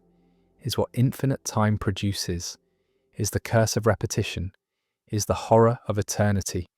is the recognition that immortality would not be paradise, but would be hell, would be the endless continuation of existence without purpose, without end, without the relief that death provides. And the relief is what death is the ending of suffering, is the cessation of striving, is the peace that comes from completion, from finality, from the recognition that it is over, is done, is finished. And the finishing is what gives shape to life, is what makes it a story, is what creates the arc from beginning to end. And the end is what gives the beginning meaning, is what makes the middle matter, is what ensures that the story has significance, has weight, has the structure that makes it comprehensible. And comprehensible is what life becomes when death is acknowledged, when mortality is accepted, when the ending is recognized as necessary, as the condition that makes everything else possible. And the possible is what humans are living, is the space between birth and death, is the time that is given, is the opportunity to exist, to experience, to be. And the being is temporary, is finite, is ending. And the ending is approaching, is always approaching, is getting closer with every moment, with every breath, with every heartbeat. And the heartbeats are numbered, are counted, are finite. And the finite is what makes them precious, is what makes each beat matter, is what creates the urgency to live, to experience, to be fully present in the time that remains. And the remains is diminishing, is running out, is approaching zero. And the zero is death, is the ending, is the return to nothing. And the nothing is what was before birth and will be after death, is the condition from which life emerges and to which it returns. And the return is inevitable, is certain, is the one appointment that cannot be missed, cannot be postponed indefinitely, cannot be escaped. And the escaping is what modern medicine attempts, is what life extension promises, is what cryonics offers, is the denial of death through technology, through science, through the belief that death is a problem that can be solved, is a disease that can be cured, is an enemy that can be defeated. And the defeating is what death denial looks like in secular culture, is the medicalization of mortality, is the treatment of death as failure, as something that should not happen, as something to be prevented, to be delayed, to be fought against. With every resource available, and the available resources are considerable, are increasing, are pushing death further back, are extending life further forward, but are not eliminating death, are not making immortality actual, are only postponing the inevitable, are only delaying the ending. And the delaying is creating new problems, is producing extended old age, is generating years of decline, of deterioration, of the slow failing of the body and the mind. And the failing is what modern medicine has not solved, has not prevented, has only extended, has only made longer. And the longer is not always better, is not always desirable, is sometimes the prolongation of suffering, the extension of indignity, the continuation of existence beyond the point where existence is meaningful, where life is life rather than mere biological persistence. And the persistence is what modern medicine achieves, is what technology provides, is the keeping alive of bodies that would otherwise die, that should die, that are ready to die, but are prevented from dying by interventions that maintain biological function without maintaining experience, without maintaining quality, without maintaining what makes life worth living. And the worth living is what death denial sacrifices, is what the fight against mortality costs, is the recognition that sometimes death is mercy, is relief, is the appropriate ending, is what should happen, and the should is what modern culture has lost, is what medical ethics struggles with, is what the denial of death prevents from. Being acknowledged, which is that death is natural, is necessary, is the ending that gives shape to life, that makes life meaningful, that creates the conditions for value, for importance, for the sense that this matters. And the mattering is what death creates, is what mortality produces, is the mathematics that structures behaviour, that shapes choices, that organises life around the fact of ending. And the fact is undeniable, is certain, is the one truth that applies to everyone, that no one escapes, that makes all humans equal in the end. And the end is what is shared, is what connects, is what makes mortality not just individual, but collective, not just personal, but universal. Not just my death, but death itself, the death that comes for everyone. That structures all life, that creates the pressure, the urgency, the terror, the meaning, the value, the sense that time is limited and must be used, must be lived, must be filled with experience, with connection, with love, with the things that make existence worthwhile. And the worthwhile is what death makes possible, is what finitude creates, is what the mathematics of mortality reveals, which is that death is not the enemy, but is the condition, is not the opposite of life, but is its structure, is not what ends meaning, but is what creates meaning, is not what should be denied, but is what should be accepted, is what should be acknowledged, is what should be integrated into consciousness, into culture, into the way that life is lived. And the living is what matters, is what the mathematics of mortality teaches, which is that death is certain, time is finite, moments are precious, and the precious is what remains, is what persists, is the experience of being alive, of being conscious, of being here now, in the time that is given, in the space between birth and death, in the mathematics that structures everything, that creates everything, that makes everything matter, and the mattering is mortality, is death, is the ending that gives shape to life, that makes life life, that creates the conditions for meaning, for value, for the sense that this is important, that this is real, that this is happening, and the happening is temporary, is finite, is ending, and the ending is what makes it precious, is what makes it matter, is what makes it the gift that death gives, which is the recognition that life is limited, is scarce, is valuable,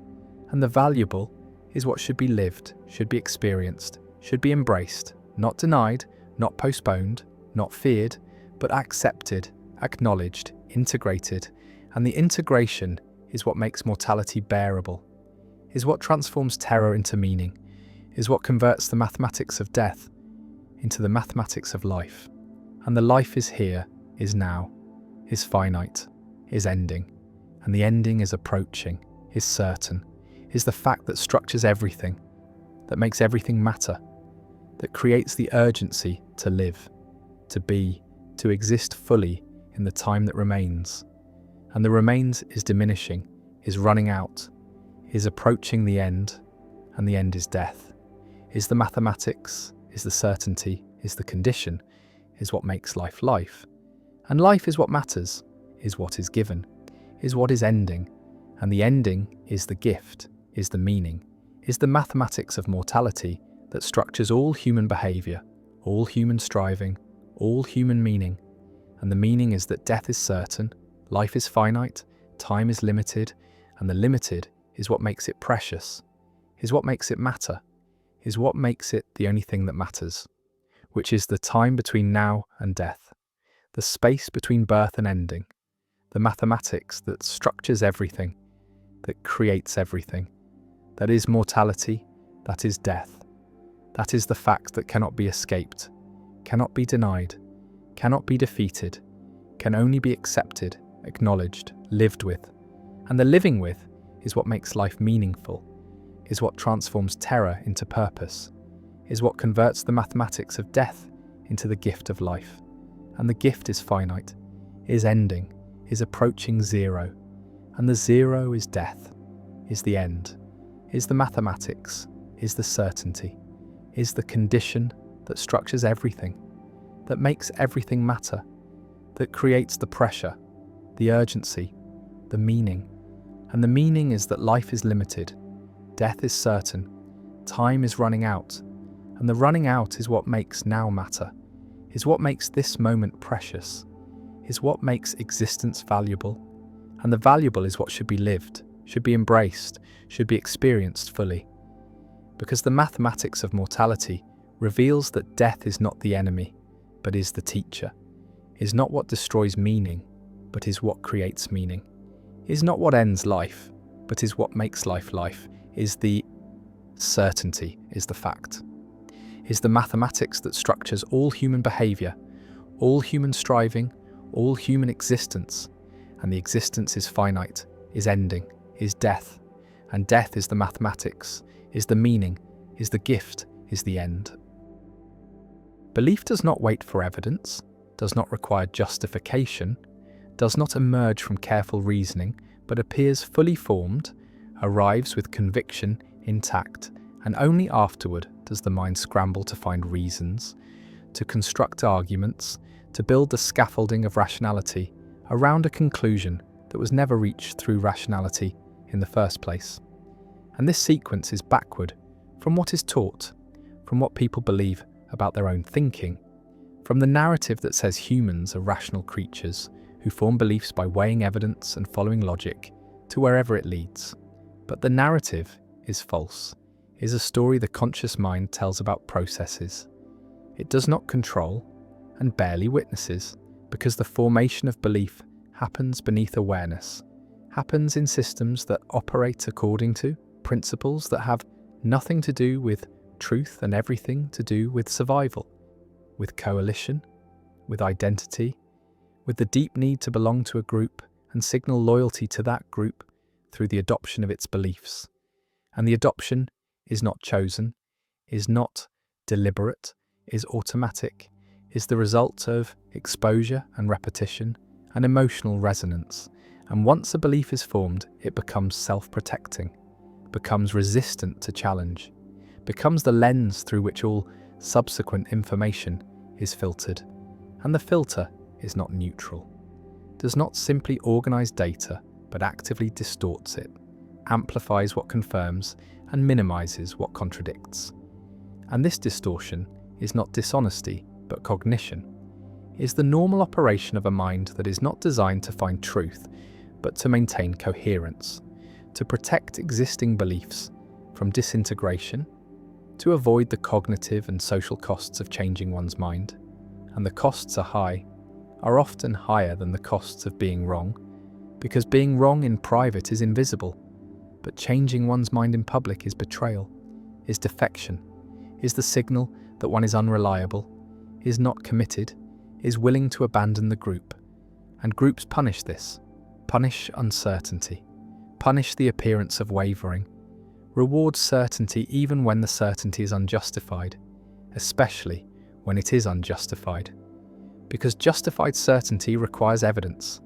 and evidence is ambiguous, and ambiguity is threatening to group cohesion, but unjustified certainty, certainty that comes from faith, from commitment, from identity, is the strongest signal of loyalty, is the proof that one believes not because the evidence compels, but because the group demands, and this demand is the engine of belief, is what makes convictions stick, what makes them resistant to argument, what makes smart people believe wrong things, not despite their intelligence, but because of it. Because intelligence is a tool, and tools can be used for any purpose, including the purpose of defending beliefs that were never formed through intelligence in the first place. And the defense is sophisticated, is elaborate, is often more complex than the defenses offered by less intelligent believers, because the intelligent mind has more resources, more information, more ability to construct rationalizations that sound convincing, that appear logical, that give the impression of having been arrived at through careful thought when really they are working backward from a conclusion that was never in question. And the conclusion was never in question because it was not a conclusion but a premise, was not the end of reasoning but the beginning, was the starting point that determined which evidence would be noticed, which arguments would be persuasive, which authorities would be trusted. And trust is not distributed evenly across all sources, but is allocated according to alignment,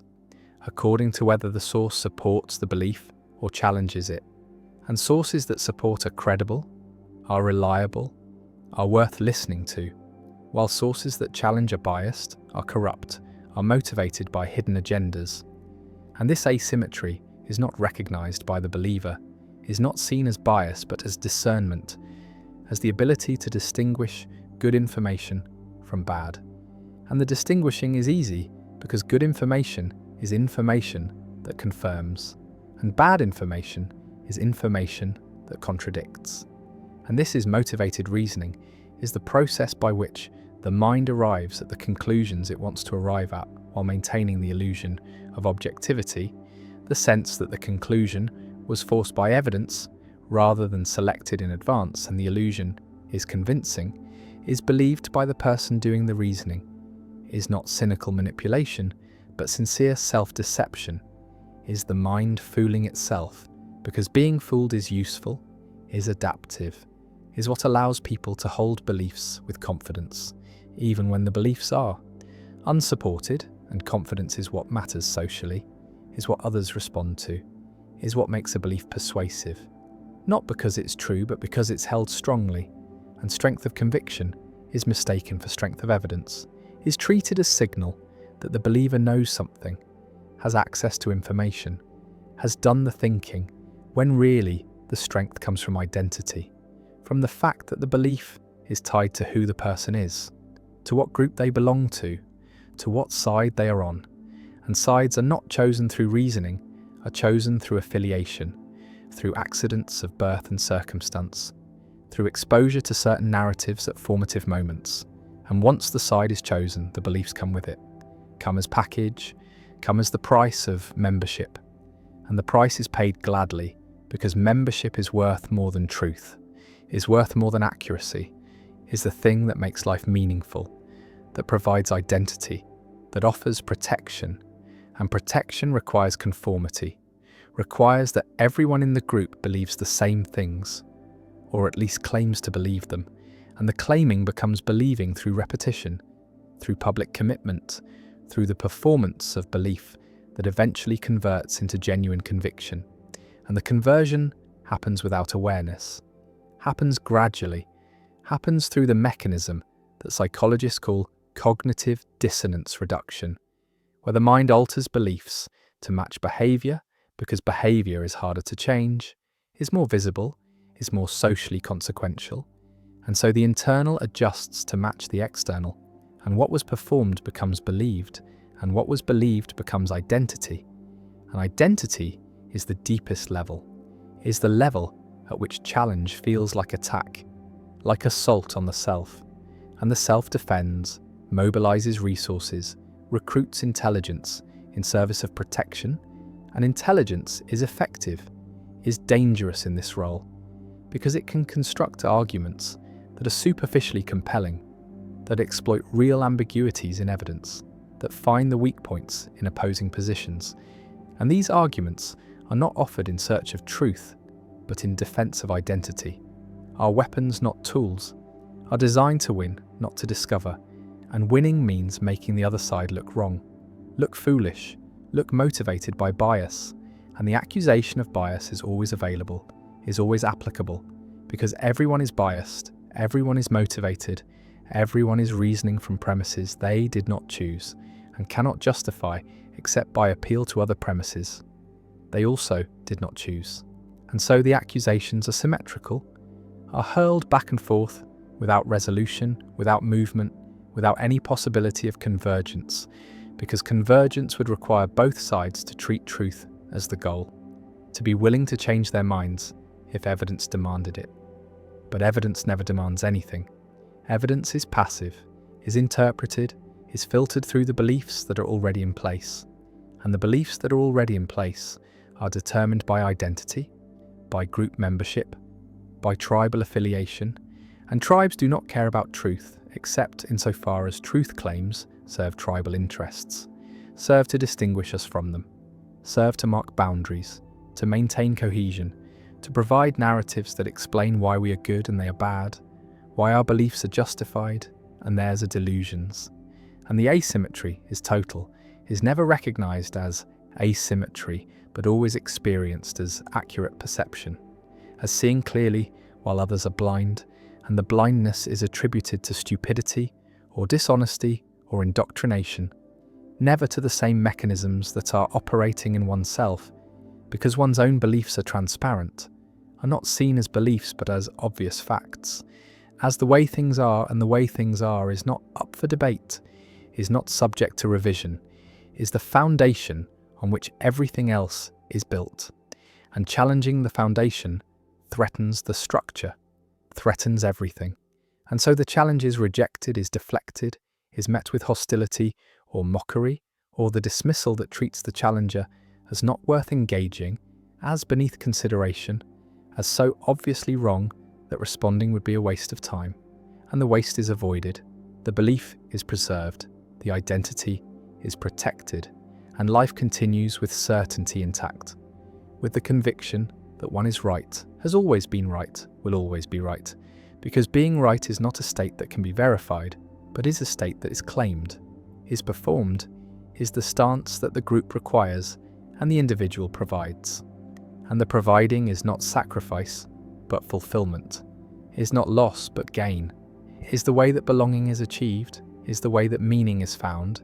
is the way that the chaos of existence is organized into a coherent narrative where the self is on the right side, is part of the good, is aligned with truth, even if truth is never actually encountered, never actually sought, never actually valued except as a rhetorical weapon to use against opponents. And opponents are necessary, are required by the logic of tribal epistemology, are the ones whose wrongness confirms our rightness, whose existence justifies our beliefs,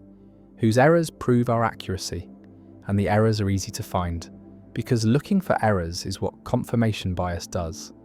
is the selective attention that notices everything that supports the belief and overlooks everything that contradicts it. And the overlooking is not deliberate, is not conscious suppression, but automatic filtering. Is the mind attending to what it expects, what it is primed to see? And the priming comes from belief, comes from the framework that determines what is salient, what is relevant, what is worth noticing, and what is worth noticing is always what confirms, is always what can be incorporated into the narrative,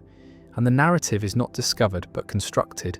is built from selected pieces of evidence that are arranged to tell a story, and the story is always the same story, is always the one where we are right and they are wrong, where our beliefs are based on evidence and theirs are based on bias, where we are rational and they are emotional, where we are honest seekers of truth and they are motivated by power or fear, or some other corrupt motive, and the motives that are attributed to others are never attributed to the self, are never seen as operating in one's own reasoning, because one's own reasoning is transparent, is experienced as simply responding to facts, as following evidence, as arriving at conclusions that are forced rather than chosen, and the forcing as illusion is the feeling that arises when motivated reasoning is operating smoothly, when the mind has successfully convinced itself that the conclusion it wanted to reach is the conclusion that evidence demands, and the demand is retroactive, is constructed after the fact, is the rationalization that makes the belief feel justified, that allows it to be held with confidence, that enables the believer to defend it against challenge and feel virtuous in the defending. And virtue is the reward, is what makes belief feel good, feel right, feel like something more than preference, and the more than preference is what gives belief its power, its capacity to motivate action, to organize communities, to inspire sacrifice, because preference can be changed, can be updated, can be revealed as merely subjective, but belief that is felt as knowledge, as truth, as correspondence to reality, is not subject to change, is not vulnerable to challenge, is the rock on which identity is built. And the rock is not geology but psychology, is not objective but constructed, is not discovered in the world but imposed on the world. And the imposition is what makes the world intelligible, what makes experience coherent, what prevents the vertigo of radical uncertainty. And uncertainty is intolerable, is the state that humans will do almost anything to avoid, will believe almost anything to escape. And the escape is into certainty, into conviction, into the feeling of knowing. And the feeling is what matters, is what provides comfort, is what makes belief functional regardless of whether it is true. And truth is a secondary concern, is something that is appealed to but not pursued, is a value that is claimed but not practiced, because practicing it would require epistemic humility, would require admitting that one could be wrong, that one's beliefs could be mistaken, that the group could be misguided. And these admissions are costly, are signals of weakness, are invitations for opponents to attack. An attack is what happens when certainty is dropped, when doubt is expressed, when the fortress of belief shows cracks and the cracks are not tolerated, are repaired immediately, are filled with rationalizations and justifications, and appeals to authority. And authority is not expertise but alignment, is not knowledge but membership, is the voice of the group speaking through individuals who have internalized its beliefs so thoroughly that they cannot distinguish their own thoughts from the thoughts they were given. And the giving is not noticed, is not experienced as indoctrination, but as education, as the transmission of knowledge, as the inheritance of wisdom. And wisdom is what every group claims to possess, is the special access to truth that justifies its existence, that explains why belonging matters, why loyalty is required, why defection is unforgivable. And the unforgivable is treated with expulsion, with shunning,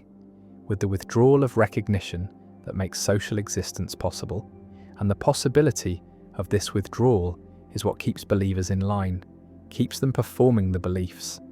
even when doubt arises, even when evidence contradicts, even when the rational part of the mind recognizes that the belief is unsupported, because the rational part is weak, is outvoted by the social part, by the emotional part, by the parts that understand that survival depends on belonging, and belonging depends on belief. And so belief is maintained, is performed, is protected against challenge, not because it is true, but because it's necessary, is the price of membership, is the cost of identity, and the cost is paid continuously, is paid in the suppression of doubt, in the dismissal of contrary evidence, in the construction of elaborate rationalizations that allow the belief to persist despite its failures, despite its contradictions, despite the mounting evidence that it is wrong, and wrong is what every belief eventually becomes, is the fate of all convictions that are held rigidly, that refuse to update, that treat themselves as final, as complete, as not subject to revision, because the world changes, because evidence accumulates, because what was plausible becomes implausible, and the implausible becomes undeniable, and the undeniable is denied anyway, is rejected through the mechanisms of motivated reasoning that are so powerful, so sophisticated, so effective at maintaining belief in the face of counter-evidence that they can preserve convictions long after those convictions have ceased to correspond to anything in reality. And the lack of correspondence does not matter, does not affect the strength of belief, does not reduce confidence, because belief is not about correspondence, is not about mapping the world accurately, is about maintaining identity, maintaining belonging, maintaining the narratives that make the group cohere. And coherence is more important than accuracy, is more valuable than truth, is what holds communities together, what makes collective action possible, What allows humans to coordinate at scale? And scale requires shared belief, requires that everyone is operating from the same assumptions, the same frameworks, the same narratives, and the sharing is not achieved through evidence, but through repetition, through ritual, through the constant reinforcement of the beliefs that define the group. And the reinforcement is everywhere, is in the stories that are told, the heroes that are celebrated, the enemies that are vilified, the history that is remembered, and the history that is forgotten, and the remembering and forgetting are selective, are curated to support the narrative, to make the group look good, to make its beliefs seem justified, seem necessary, seem like the only reasonable position. And reasonableness is performance, is the appearance of having arrived at belief through rational process, when really the process is post hoc, is the construction of justification for conclusions that were reached through identity, through emotion, through the non-rational processes that govern most of human belief. And the most is almost all, is the vast majority of what people believe. Is believed not because evidence compels, but because believing is required, is expected, is the condition of membership in the groups that provide meaning and purpose and protection. And without these groups, the individual is lost, is isolated, is without framework, without narrative, without the stories that make sense of suffering, that explain why things happen, that provide hope that the future will be better, or at least that the struggle is meaningful. And meaning is what belief provides, is the primary function, is more important than accuracy, more valuable than truth. Because humans can tolerate being wrong, but cannot tolerate meaninglessness, cannot survive without the sense that life is going somewhere, that actions matter, that the side they are on is the right side, and the right side is always the side they are on, is always the group they belong to, is determined by belonging rather than determining it. And this circularity is invisible, is not recognized as circularity, but experienced as logical necessity, as the way things obviously are. And the obvious is what is most suspect, is what most needs examination, is where belief is most rigid, most defended, most immune to challenge, because the obvious is the foundation, is the premise that cannot be questioned without everything else collapsing. And collapse is unacceptable, is the threat that keeps belief in place, that makes certainty feel like safety and doubt feel like danger. And so certainty wins, always. Wins not because it is right, but because it is functional, is what the mind needs to operate, to make decisions, to navigate the world. And navigation does not require truth, only requires consistency, requires beliefs that are stable enough to be acted upon. And stability is what identity provides, is what tribal epistemology achieves, is the freezing of belief into doctrine, into dogma, into the unquestionable truths that define the group and exclude the other. And exclusion is the point, is the function, is what makes identity possible. Because identity is not what you are, but what you're not, is defined by boundaries, by the line that separates us from them, believers from heretics, the enlightened from the deluded. And the delusion is always on the other side, is always what they suffer from, never what afflicts us, because we see clearly we have truth, we are right, and the rightness is not a conclusion but a premise, is not the end of inquiry, but the foreclosing of inquiry, is the state that belief aims for and maintains through every mechanism available, through confirmation bias, through motivated reasoning, through tribal epistemology, through the subordination of truth to identity. And the subordination is complete, is total, is the condition of believing anything at all. Because belief without evidence is not the exception, but the rule is not a failure of reasoning,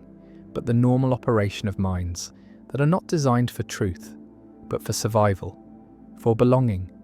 for the construction of narratives that make life bearable. And bearable is all that is required, is all that can be expected, is the standard that belief meets regardless of whether it meets any other standard, and other standards are luxuries, are the concerns of those who have the security to question, to doubt, to examine their beliefs, without fearing the social consequences But most do not have this security. Most cannot afford doubt, cannot risk uncertainty, cannot survive without the conviction that they are right, that their beliefs are justified, that the group they belong to has access to truth, and the access is never demonstrated, never verified, never subjected to test, is only asserted, only performed, only maintained through the constant repetition of the beliefs that constitute the group. And the constitution is circular, is self-referential, is the tautology that defines all tribal epistemology. That we are right because we believe what we believe, and we believe what we believe because we are right. And the circle is unbreakable from within, can only be seen from outside. From the perspective of someone who does not share the belief, who has not internalized the identity, who can see the mechanisms operating, and the seeing changes. Nothing convinces no one, because the believer is not operating from evidence and cannot be swayed by evidence, is operating from identity and can only be swayed by changes in identity, by shifts in belonging, by the rare and difficult transformation that allows a person to leave one group and join another, to abandon one set of beliefs and adopt another. And the adoption is not reasoned, but is the same non-rational process operating in a different direction, is the formation of new convictions without evidence, is the replacement of one certainty with another certainty. And the certainty is what matters, is what the mind needs, is what belief provides, regardless of content, regardless of truth, regardless of anything except the function of making the world intelligible, making the self coherent, making belonging possible. And possibility is all that belief promises, is all that it delivers, is the opening of a space where life can be lived with conviction, with purpose, with the sense that one knows what is true and what is false, what is good and what is evil, what side to be on and what side to oppose, and the opposition is necessary, is required by the structure of belief, is what makes belief matter, what gives it weight, what makes it worth defending, worth fighting for, worth holding on to, even when every rational consideration suggests it should be abandoned, because abandoning belief is abandoning identity, is abandoning belonging, is abandoning meaning, and meaning is what makes existence tolerable, is what makes life worth living. And this worth is not measured in truth, but in function, not in correspondence, but in coherence, not in accuracy, but in the capacity to organize experience into narratives that can be shared, that can be believed, that can be held with the conviction that comes not from evidence but from faith. And faith is not the opposite of reason, but its foundation is the ground on which all reasoning occurs, is the set of premises that cannot themselves be justified but must be assumed, must be taken on faith, must be believed without evidence, because evidence requires premises, and premises require faith, and the faith is inescapable, is built into the structure of belief, is what makes belief possible, is what makes the mechanics of belief mechanical, automatic, operating below awareness, producing convictions that arrive fully formed and are only later dressed in the clothing of reason, given the appearance of having been derived from evidence when really they were derived from identity, from belonging, from the deep and desperate human need to be part of something larger, to believe something strongly, to know with certainty, even if the knowing is illusion, and the certainty is performance, and the belief is wrong.